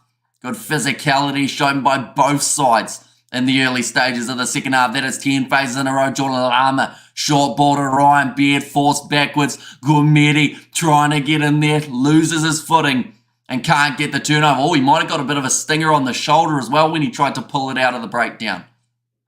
Now, across Harry Byrne, goes to Osborne, rush defence from Devon Williams. And all the action is in the 12 channel, says Jimbo. Yeah, and it's been that way for both sides. We haven't really seen that much of Kane and Moody either for the Bulls. Big shot on Ken Healy, may have been a little bit high. Now sniping run from Jordan Lama. 10 metres out the line. Ronan Killaha just crawling his way forward. Now Van Flair sells the dummy, makes an extra metre or so. Maloney has to play half, goes back to Byrne. Henshaw has a bit of a juggle, but now drives forward, gets it away to Lowe. Seems like they're right on the verge of being able to bust through Leinster, or they're right on the verge of receiving a penalty advantage here. Just more of the question of which one is it going to be. Jordan Lama. Shot on him by David Creel. Short side, little flick out the back door to James Lowe, and they score the try there, Leinster. And that will give them the lead back. The early stages of the second half. Now, the Bulls, to their credit, they didn't try and take his head off down the wing, so they will still have their 15 on the field. But James Lowe scored a few for Ireland, scored one for Leinster now in an important moment in the game. Lets the hair down. Well, we have to tie that back up again, or else probably will get in the way. But good finish from James Lowe. Devon Williams, I believe it was, tried to drive him towards the touchline, but that is the assist for Robbie Henshaw. In fact, it was in Bruce Papia. And it doesn't look good, says TikTok memes, although still within 7. That is the thing. As long as both of these sides are within 7 of each other, it's anyone's game. And I don't think the Bulls are out of this one yet. Conceding the try with a man disadvantage, of course, they'll be frustrated as they actually ended up conceding more points in the time that they had the yellow for Leinster than Leinster did. Pretty much 3-7 in favour of Leinster during that period. But Harry Byrne, 41 metres out. That is now the third try of the contest here for Leinster. Lining up this kick. And does get it over, making the score 19 points to 14. The Bulls are now considered as $5 underdogs in this contest. But they're still within the 7. That's the big interesting part of this one. Celebrating the fact that James Lowe was able to score himself that try. So we have seen Josh Van and Flair, we've seen Ronan Killaha, and we've also seen the try scored by James Lowe. So a lot of Irish internationals. Jack Conan now running that ball forward. I don't diss Henshaw. I mean, I just said that he hadn't seen the ball much, and then he gets a try assist. So I feel like I gave him a good kind of jinx in a way. Larue in front of the kicker there. So they will check to see where that one lands. In fact, they've said that he was onside Billy LaRue, who's only ahead of him by 2 metres. Now Jameson Gibson Park is back out onto the field as they have had that 10-minute period. Down the wing, Rob Russell, inside ball to Gibson Park. Offloads up to Byrne. One more to Jordan Lama, who tries to step, gets back up. But Devin Williams stops it. Now Gibson Park, short ball, and it's the try there. The referee was almost given it before he had even put it down. It's only been on the field for a very short time, but it's Michael Milne, who now gets another try for Leinster. Jimmo Rowe, James Lowe, and poor kick by Villy. Says Jimbo, although it wasn't Billy LaRue, it was the man next to him, Johan Goosen, who kicked it. Billy LaRue was just in charge of chasing it. But Leinster with that counter-attack, scoring almost instantly from it. And just great passing. Rob Russell flying down the wing. Gibson Park was in the support role. Pop past it back up to Ross Byrne. Lama just not quite able to finish the job there. But instead, Michael Milne goes through and gets the tries. And we have got there, man, these boys don't muck around, lol. Says Mr. Holland, yeah, extremely quick fire back for Leinster. And that is now 2 tries within almost 2 minutes. And they're back in the contest, and they are back ahead by a decent margin, currently sitting ahead by their 10 with the kick to come. Game over, good night, gents. Says Outlaw there, Jeremy brother. Jameson Gibson Park, says Marco.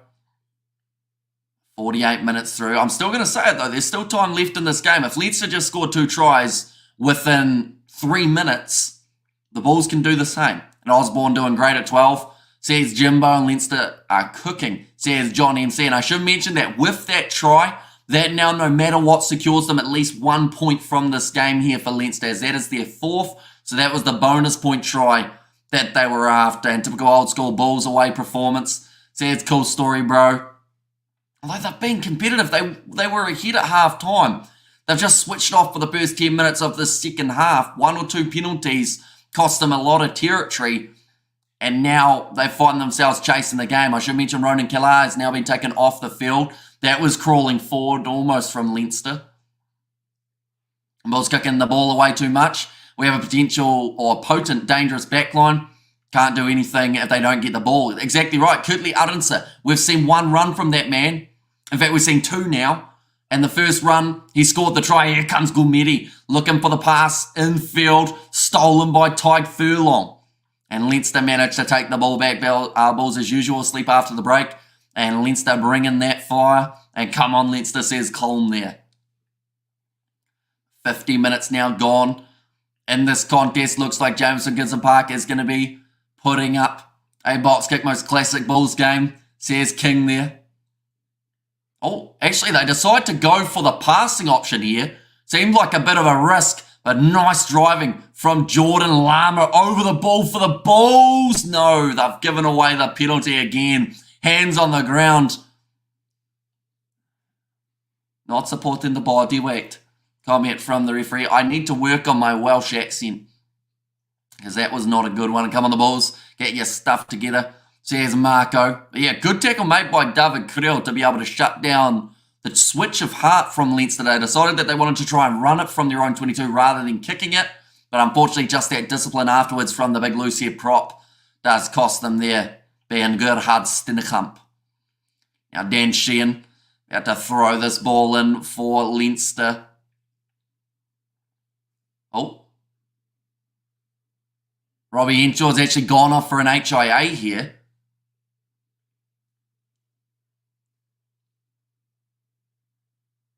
Not sure when that head knock was. We're going to probably get to see a replay.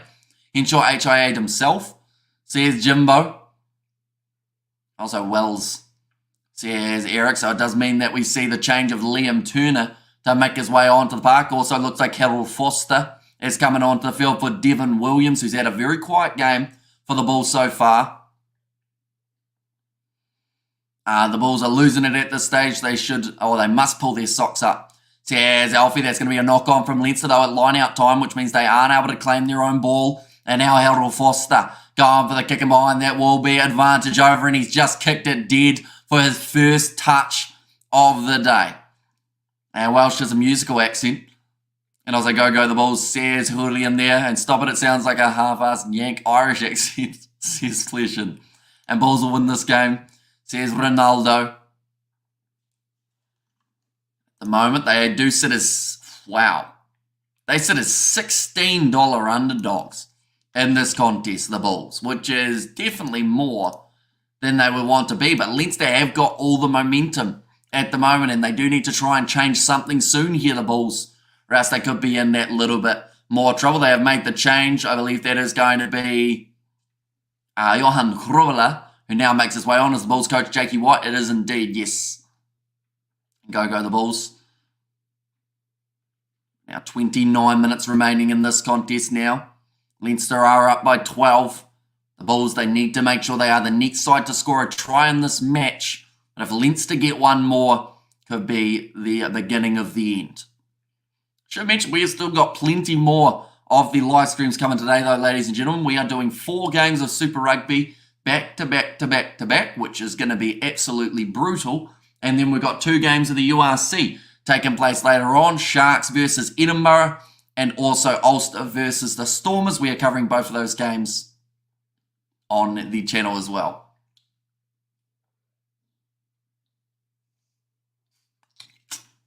The ball was ready to be used.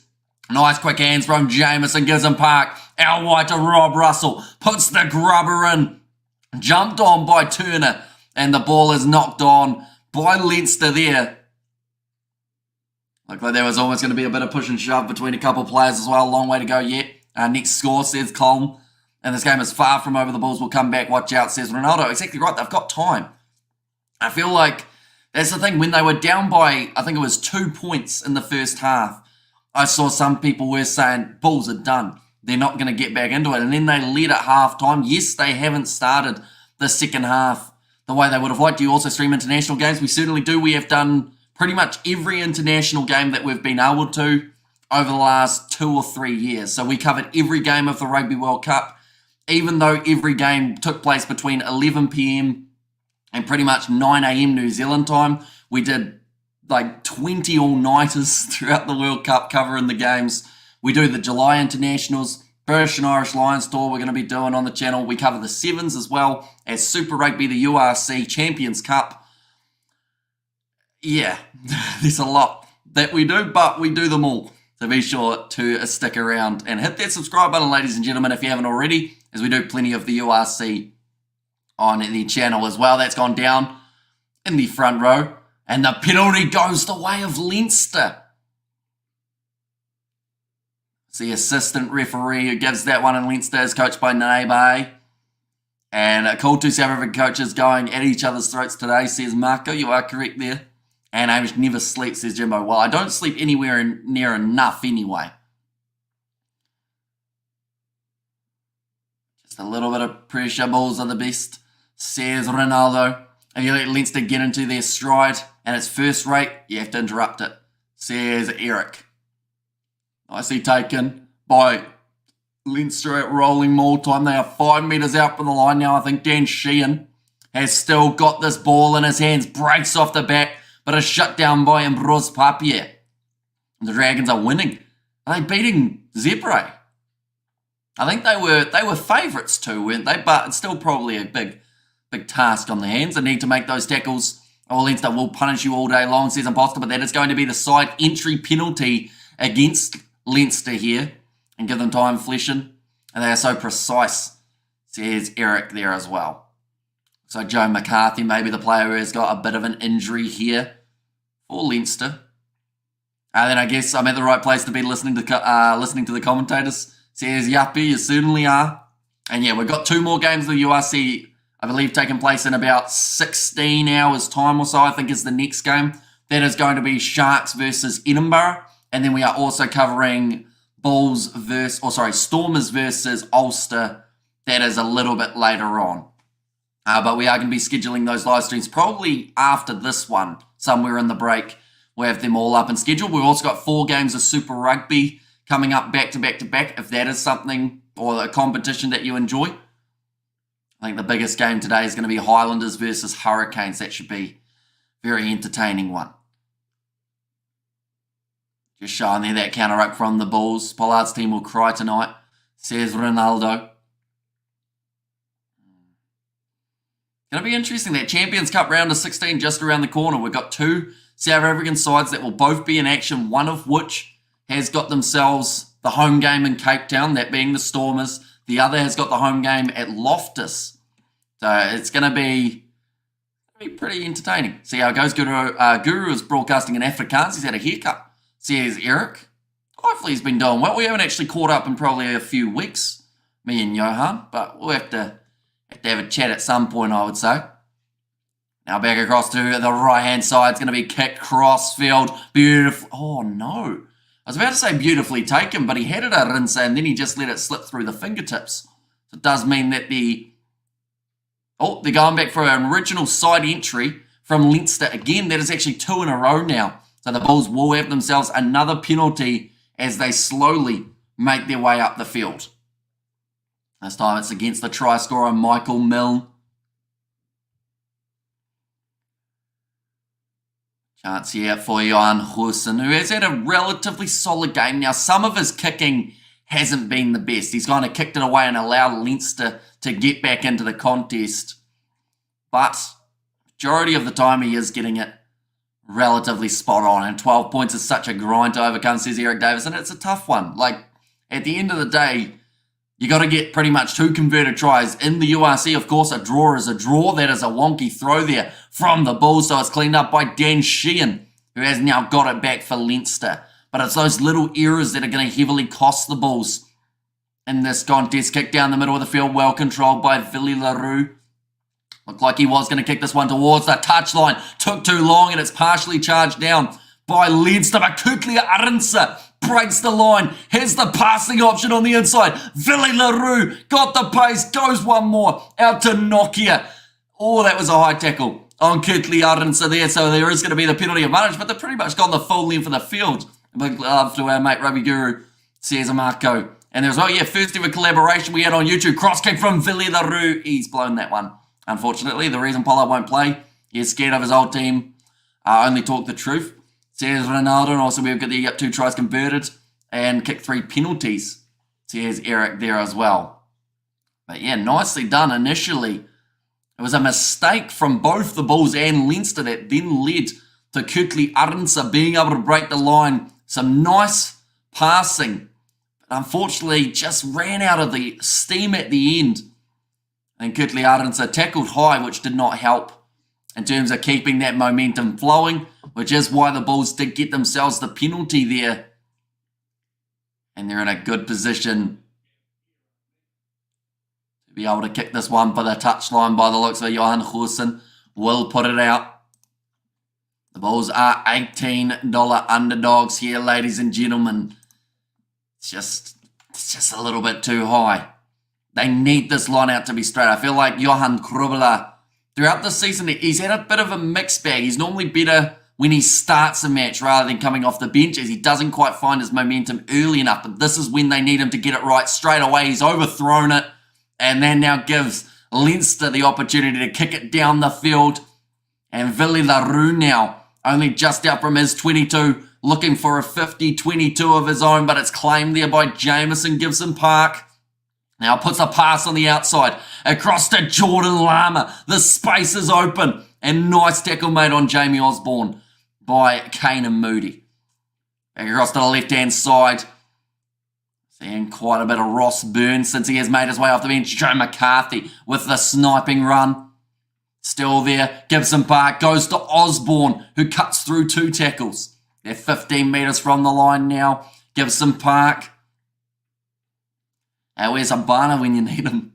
Says King there. Tell you what, he's still looking relatively fit, old Brian Abana. They showed him when he was, because he's a Sevens ambassador now, fun fact.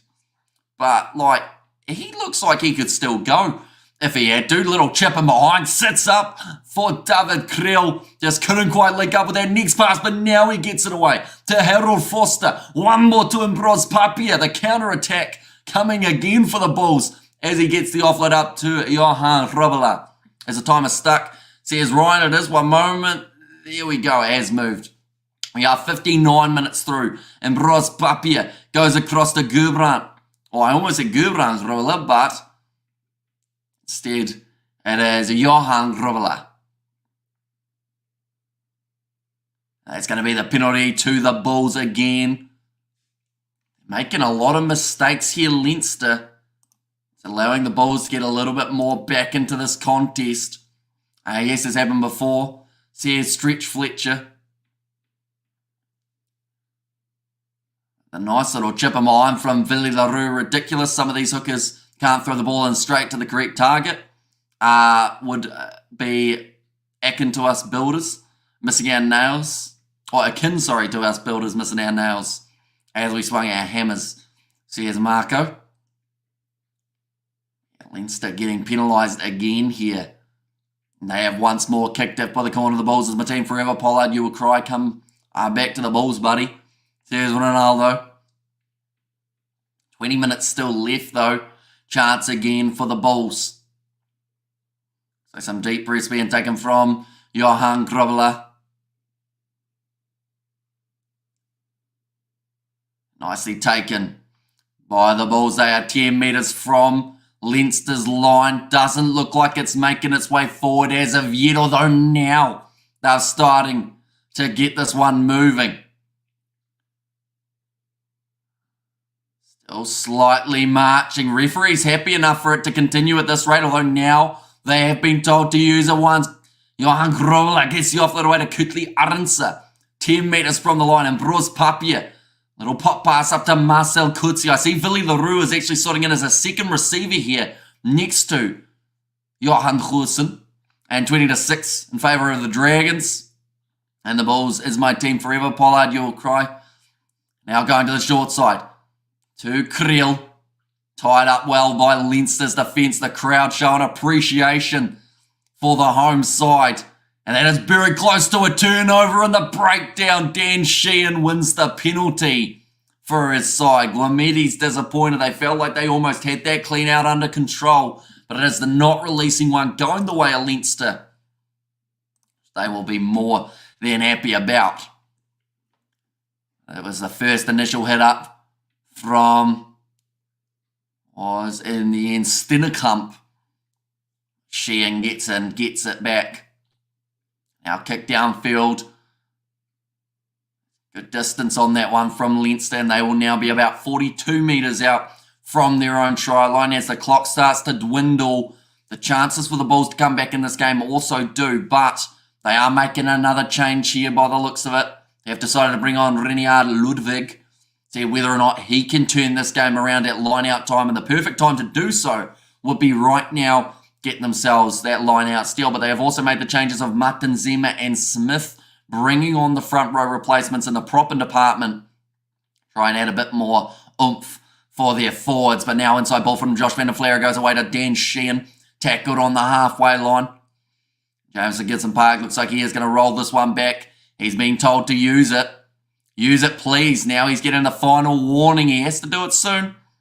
Could get himself in a bit of trouble with the ref. That's going to be high. And Kutli Arnsa. He was about to take the mark, but he's dropped it straight through the breadbasket. He's disappointed about it too, because that was one that I'm sure he was going to be marking. And unfortunately can't call the mark if you haven't caught the ball. And that is the situation he found himself in. You know, if the Bulls bring the bench on, fresh legs, new halfbacks, says Eric. Yeah, they've got Zach Berger. They may look to use as well. I don't think he's quite made his way on yet. I think it's still Papier for now. Why then Leinster put Pollard in tonight. Game what happened, says Ronaldo.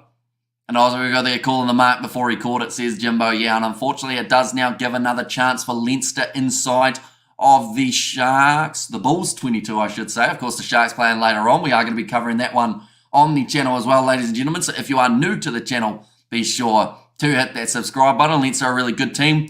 Of the Stormers are the best in the world, says Talib. Of course, they are going to be playing up against Ulster later on. We are also covering that game on the channel, ladies and gentlemen. So if you are new, be sure, of course, to hit that subscribe button. Another scrum feed. It's in favour of Leinster, and this is using up more time with the scrum reset. That will not bother the home side one bit. The Bulls are the team that do have to try and chase this game now and get back into it. But one quick try here. Still time left on the clock. That's the thing. 2 converted tries and the Bulls are in the lead. One more try here from Leinster, and it may be the end of the game. I think that Leinster know that, Jameson Gibson Park. They've got Rob Russell very wide at the moment. And it looks like they've got about 3 reinforcements just next to the scrum, but instead Jack Conan just throws himself at the line. 10 metres out. Gibson Park tries to go short side. Does manage to get it away. Pass one more to Dan Sheehan. He's in. And Leinster get themselves their 5th of the contest. And that may just be the game now. Dan bloody Sheehan, says Jimbo there. And we have got there. Pollard is with Leicester, not Leinster, mate, says Eric in there. But that is going to be 64 minutes into the contest. Leinster get that little bit more of a lead. And that is the first try of the match for Dan Sheehan. That's making his way onto the field. Cullen and Neighbour partnership have Leinster humming, says Colin. And have a good night, Irene. And also Conan remembering his power there, says Jimbo. And Dan the man, he's a scoring machine. Alus les Bleus. And that says John MC. Yeah, that almost, I would think, will make it one-sided enough. Although, theoretically, you know, one more misconversion from Leinster in this case still keeps them a little bit in the hump. But yeah, full 7 will make it extremely tricky, as that is now going to be 3 converted tries needed by the Bulls to be able to get themselves the victory here. Looks like now Byrne will be lining up this kick, that being Ross Byrne rather than Harry, who was kicking earlier in the contest. And Colm, you're right, says Eric Davison. Now bringing it around very nicely, Byrne. And that makes the score 33 points to 14. And Big Bro doing the kicking now. Although Big Bro is actually smaller than Little Bro, isn't he? I think Harry Byrne's the bigger of the 2 Byrne brothers, if I'm correct there. Great attacking run, first of all, from Jack Conan to get them on the front foot. And then some nice handy work with the ball in hand from Michael Milne to get that pass out wide to Dan Sheehan. Does score it in the corner. I've hit the like button in error. Wasn't my turn. Says Eric, and 2 World Cup winning coaches at it. Looks like Jacques has Jake's number, says Suran. And there's that's game. Bulls return to the sheds. Well done, the neighbours' troops. And the fat lady is in the wings and she's warming up her voice, says Gavin. Nicely taken by Jamie Osborne inside of the 22. Now James Lowe will boot it downfield. The Bulls will look for a counter-attack from inside of their own half. Villy LaRue sends it up high. Chris Smith trying to line up this ball. Doesn't get to it in the end, but it bounces back onto the side of the Bulls. Here comes Gourmeti. Gets the offload to Ruan Nokia. And this game may have been close to over if the Bulls score now, though. Could be a different story. Cross kick from Villy LaRue. Not marked by, I believe it was Rob Russell. Ended up dropping that one, but now kick downfield from Byrne. Does get it into the 22 of the Bulls, so they've lost a lot of territory there. And Chris Smith now is back to be able to look for the touchline. Does get it out, but it'll only be about 30 or so metres out from his own line. Asking for a couple more metres there, Chris Smith, saying, no, just bring it up a little bit more. But the Leinster have got themselves another line-out throw here. The initial mistake from Rob Russell not being able to take it cleanly, so he wasn't able to mark, but luckily for him, it did end up going backwards, and then from there, getting the ball away to Byrne, gained them a lot of territory. Doris in, says Jimbo there. Yep, Caelan Doris now making his way onto the field. That is to replace, I believe that will be to replace Josh Van den Flower. Yes, it is. Who has had a very good game. He scored himself the early try in the contest for Leinster. Almost wrapped himself around the goalpost, but he was able to continue for the rest of the contest. And that is nicely stolen by the Bulls. Ludwig now with the possession of the ball. Zach Berger also making his way onto the field for the VODACOM Bulls here. Kicked high. Jason after this one. It is going to be, hang on, Devon Williams is back on the field. I know he initially went off. That was for Harold Foster. So the question is, was that for a HIA? Perhaps rather than an actual injury? In which case, I guess Harold Foster will make his way onto the field a little bit later on. It's going to be kicked high. Drop there by Chris Smith. Cleaned up by Leinster, who are now back on the 22 and looking to really increase their points differential. Cross kick attempted. It sits up, but it slips. And the Bulls have that one. Caden Moody has to clear the lines from pretty much on his goal line. Running it back now is Jamie Osborne. Tackled by Ludwig again. Marista has said, hi, welcome in. Hope you are doing very well. Michael Milne. It's the ball for Leinster. Gibson Park. Back across the Burn. Flat ball. Conan carves through. Running for the try line. Missed tackle from Billy LaRue. And it's another one now for Leinster. Caelan Doris on for Van den Flair is a joke. Madness. Says Flesh in there. And Bulls, you can do it. Make me proud. Says Ronaldo. But it is another try now for Leinster. They move up to 38. And Jack Conan is the man who gets the try. And Bulls going to lose, says Julian Moses. Yeah, now it is pretty much a guarantee. With 12 minutes remaining, I just don't see there being enough time for the Bulls to be able to get back into this contest. Leinster are starting to run away with it.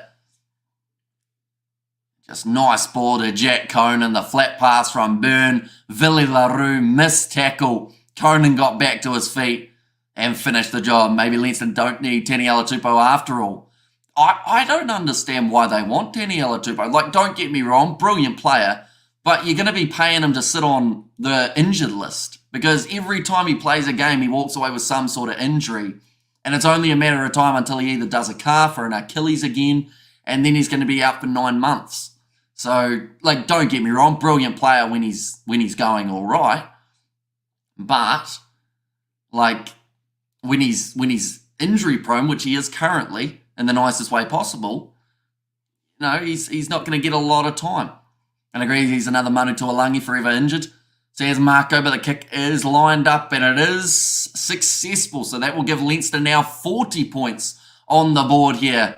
The Bulls have only scored the one try in this contest, ladies and gentlemen. Not many sides have been able to say that when facing the Bulls in a recent memory. Very true, very injury prone. Like, and don't get me wrong, like I said, great player, but just unfortunately can't, I guess you could say, can't catch a break. He's similar to Tuolangi. Every time he's almost back in form, boom, there goes a calf, or boom, there goes a shoulder, which takes him out for another 8 weeks. Game over, says Colm. That's 6 tries to 1.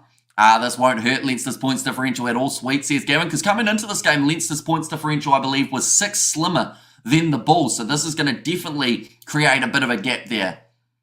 And we have good there, man. You always got the highest numbers watching amongst your rugby streaming peers. Says Anaz Williams in there as well. And we've got plenty more coming up today, ladies and gentlemen. We are going to get to do 4 games of Super Rugby back to back to back. First of which taking place in about 4 hours. That is between the Western Force and the Fijian draw. Looks like the Bulls have still got a bit of fight left in them, though. They do not want to give up in this contest. Here comes Marcel Kurtzia, who for me has been one of the best players on the field for the Bulls for today. And Billy LaRue is a big risk. So yeah, he's bidding off, and also how did Billy miss that tackle? Yeah, unfortunately, like, just slipped off it completely. And the thing is, Jack Conan was ready for him if he tackled higher, but Billy actually went low, which was the best way of doing it. Just couldn't hold the legs. And Drua should have an easy win. They should, but you never know now. Super Rugby so far, we've seen 2 upsets this round. Crusaders winning and the Rebels winning. So, it's very hard to tell. As you have said, I've done this before. But bloody hell, Leinster look immense. Says Fleshin. I think Jack Conan has more than proved his worth tonight. Says a Jimbo. And there as well. The question is, will they try and play Caelan Doris 6? Or will they move Conan to 6? I think Conan is best at number 8. They've just got 2 grade 8s available at the moment. It actually looks like Caelan Doris is playing more of that 7 role while Van den Flair is off the field. And also we have got there, Stormers better than the Bulls. And of course the Stormers are going to be playing later on tonight. That is in the game up against Edinburgh. Of course tomorrow for you guys in South Africa, Doris is a 6. So yeah, Jimbo, so that works well. I know that they've tried him at 8 quite a bit in the past. But yeah, I feel like they've got a stacked loose forward trio. And he's very versatile. Well, in fact, all 3 of them really are. They can play in multiple positions. I would say Gibson Park has been the difference. Leinster have upped the tempo since he came on, says Mark. I'd agree. I think that, like, Luke McGrath getting yellow carded, of course, was not good for Leinster. But with Gibson Park, since he's made his way on, like you said, and also that little bit of a change in terms of bringing on Dan Sheehan, I think has also added a bit more I guess, stability to Leinster's forward pack? Is this an indication of the Irish versus South Africa test in June? I would say no. Oh, intercepted. Is this an indication? Kurtley Arendse gets himself his second try of the game. Even though they have struggled, he has still been one of the players in terms of attacking-wise that has been able to stand out. They had no choice, Conan injury. Forced it, Bear covered 6 well. And the Roos kicking is going to make me punch a concrete wall. Says Justin there, but Kurtley Arendse scores another try. I mean, it's not over yet for the Bulls in terms of this game. They can still score more points. Gibson Park, just as we were praising him, Kurtley Arendse steals the interception and gets the try. And Gibbo is world class. And also, I wonder if this result will mean Leo Cullen will send the kids down to South Africa like last year. I hope not. Still sharp and still. And resting our frontliners won us jack all last season, says Gavin. That is true. Like, at the end of the day, like, Leinster, they've done so well throughout the regular season of the last 2 URCs to be not in the final. So they need to find a way of converting their success in the regular season into titles at the moment. And they did that well when it was the Pro 14. They had many titles in that. But since going to the URC, they've just struggled to get that next big thing that they've wanted, which is a chance in the final and a title under their belt. And we have got there LaRue's kicking. I know I read that one. And you should not write off the Crusaders anytime soon. Exactly right. I've been saying it for many weeks. Like, yes, they had a brilliant performance up against the Chiefs. And yes, they will still have some rough performances throughout the season. But if... Oh, hang on. Hang on. We've got a review here. TMO. They're just going to be checking it here. Someone dives on the floor as the player's going to kick it.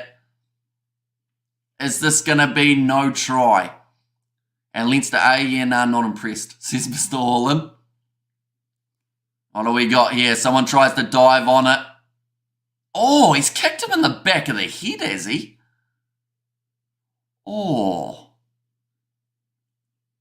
Tell you what. Oh, okay.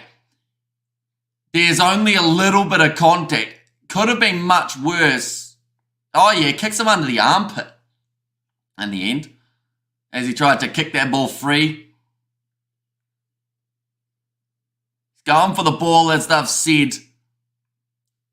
And also, we have got there is the same LaRue box fullback and ex-Wasps. Says Hanoi. The box fullback, yep, Philly LaRue. Was he at the Wasps? When was he at the Wasps? That was a little while ago, wasn't it? He's been playing in Japan previous to the Bulls season, though. And Leinster aren't nursing sick note Sexton this year.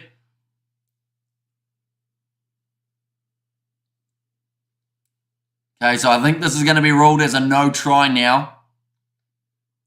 Try is going to be taken away from Kurtley Arendse. And that is due to kicking the player on the ground, which is a sentence you don't normally say.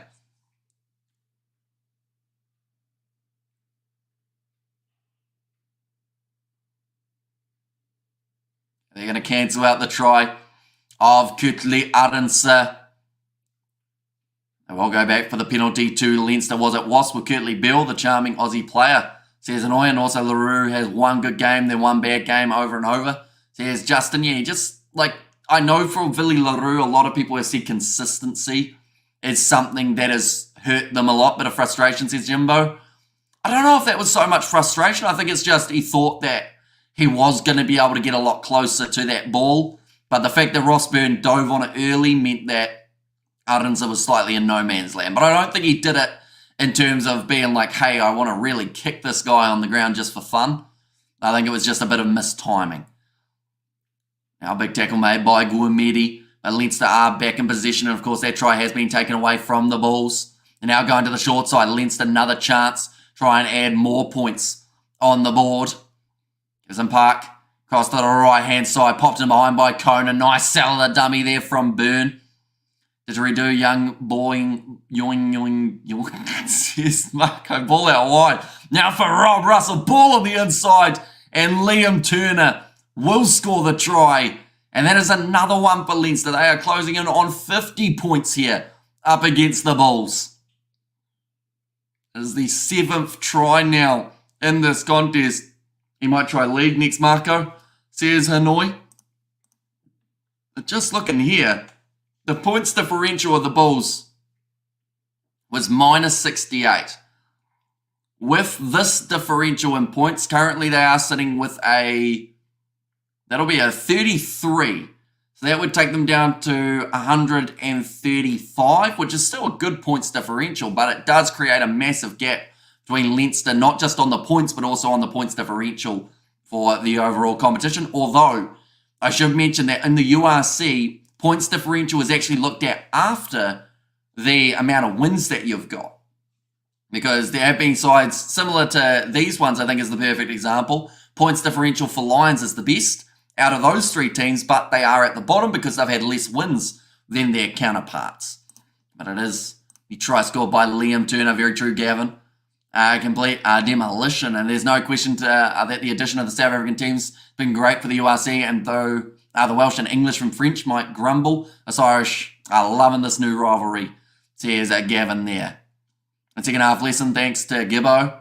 And that one has gone over. And I should mention, now that means, in terms of the second half, I believe Leinster have added 33 or so points, or maybe 34 points, I think it is, in the second half, compared to the Bulls, who have added 0 points in this second half. And this URC looks like a long tournament, already 4 months. Says Hanoi, yeah, it's a long one because of all the gaps in between. Like the Six Nations, they normally have a bit of a rest in the URC in some regards, like a little bit of both. Are you saying something about the Crusaders before you got distracted? Says Yuppie. I was just saying, don't underestimate them because, yes, they've been struggling a little bit, but they also still have a lot of great players. They've got an injury list of about 6 of their keys. They have players go overseas, but that performance up against the Chiefs says that they've still got something left in the tank for this season.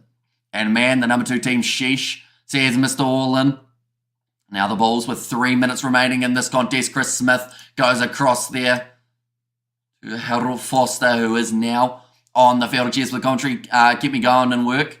Says Coleman, we have got 2 more games of the URC that we are covering later on. The first of which is the Sharks versus Edinburgh. That will be at 2 a.m. New Zealand time, which I believe is 3 p.m. for you guys in Ireland. Or it might be actually 2 p.m. for you guys in Ireland. But either way, whenever that game is starting, that is when we are covering it. And then also alongside that, we have got the game taking place between the Stormers and Ulster. But now Jordan Lama running it from inside of his 22, puts the chip in behind, finds open space, manages to clean it up. And Villy LaRue, he's managed to make the tackle per se. It was more of the case of he just got slide tackled. James Lowe out wide, puts the left boot downfield, playing a bit of territory here, Leinster. They've got the points on the lead, on the board that they need. That was a surprising win versus the Chiefs. And also we have got their, not really, but you carry on with it. Now going back across, looking for the 50-22. It will be Kanan Moody, who hasn't had a game here. He's just been invisible in their midfield. That's a great kick downfield, though. Getting it down towards the Leinster's 22. This is a great practice for Irish internationals against South Africa players for the tour. Says Jimbo. Now nice stepping from Ross Byrne. Another chip and chase coming in. David Creel lined up early by Rob Russell. In through the side penalty goes against Joe McCarthy. And while I'm glad the 4 large South African teams have joined the league, Pro 14 needs a shake-up, or needed a shake-up. Missed the Cheetahs, though, says Gavin. And there as well, how many teams do the Irish have? They have got the 4. They have got Leinster, Munster, Ulster, and Connacht as their 4 sides. Jake White looks like he is leaving. He will be disappointed with how this game's gone. Definitely because at halftime, the Bulls were in the lead. 14 points to 13, I believe it was, or 14 points to 12. One of those 2. And yeah, the second half has just been completely different compared to that first.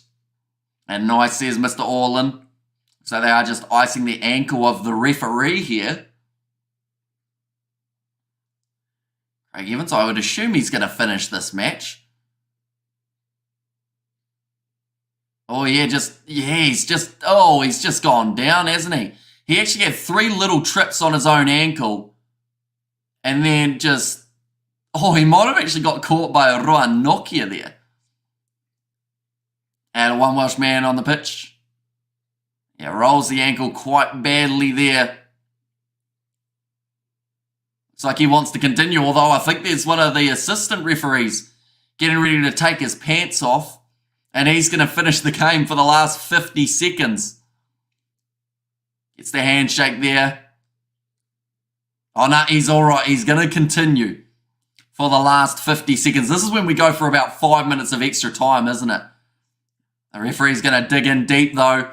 Continue in this contest. Everyone giving him a big round of applause. A big, very bad performance, guys. Oh, no, in fact, they did make the change. There's a new referee on the field for the last 50 seconds. One of the assistants does get upgraded. And how many Island players in this Leinster team? Yep, the 10 from the Six Nations have come in. That's going to be taken back. Dan Sheehan now. Tackled inside of his 22. What? Says Mariska. But yeah, so referee injured. Something we don't see too often. But he has had to make his way from the field for the final 50 seconds of this game. And we agreed the benches would be crucial. Jake got it wrong. So here's Eric. Now James gets a back into the pocket. They will just boot this one into touch. I don't think time was up there. It's taken back. Scrum 5 metres out from the line. The Bulls have got it. There was still time left on the clock. Okay, Leinster are trying to say the time was up. They've just had confirmation the time was not up, which means now the Bulls have got themselves a scrum feed 5 metres out from the line. They were looking at the scoreboard at the ground, but of course the referees and the officials of the match have got a different time. Weird from Leinster to try and boot it out as soon as the 80 minutes ticked over. They had to stall a few seconds as well. So Dan Sheehan is arguing, saying there was 2 seconds, like referee said there's 2 seconds left. Dan Sheehan's arguing, saying the big scoreboard says otherwise, but the big scoreboard is only the indicator in that regard. Of course, the main one is the officials of the match, and they did still have time left. Leinster should have gone for one more phase, and then it would have been well and truly dealt with. A very disappointing performance from the Bulls, says Alfie Visa. They might have a chance of getting one last try here, though, from 5 metres out of the Leinster line.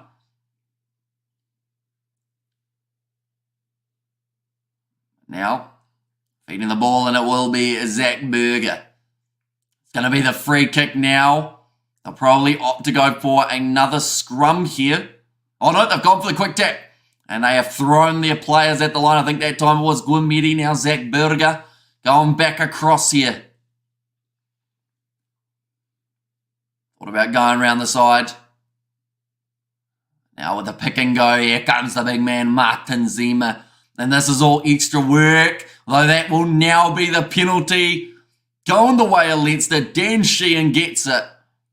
He won't be minding too much that they had a couple extra faces. He now ups his stats a little bit more with another turnover one. But now they boot this one into touch Leinster. That will be the end of the contest. 14 points for the Bulls and 47 for Leinster in this game. It was close at halftime. That kid almost just got hit in the head with a ball as he watched on.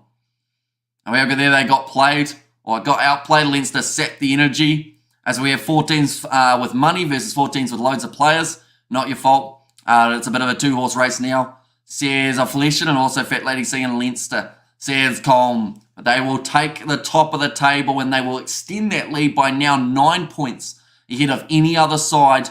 And 35 seconds, second half points, compared to the 0 of the Bulls. That was the difference maker in this game.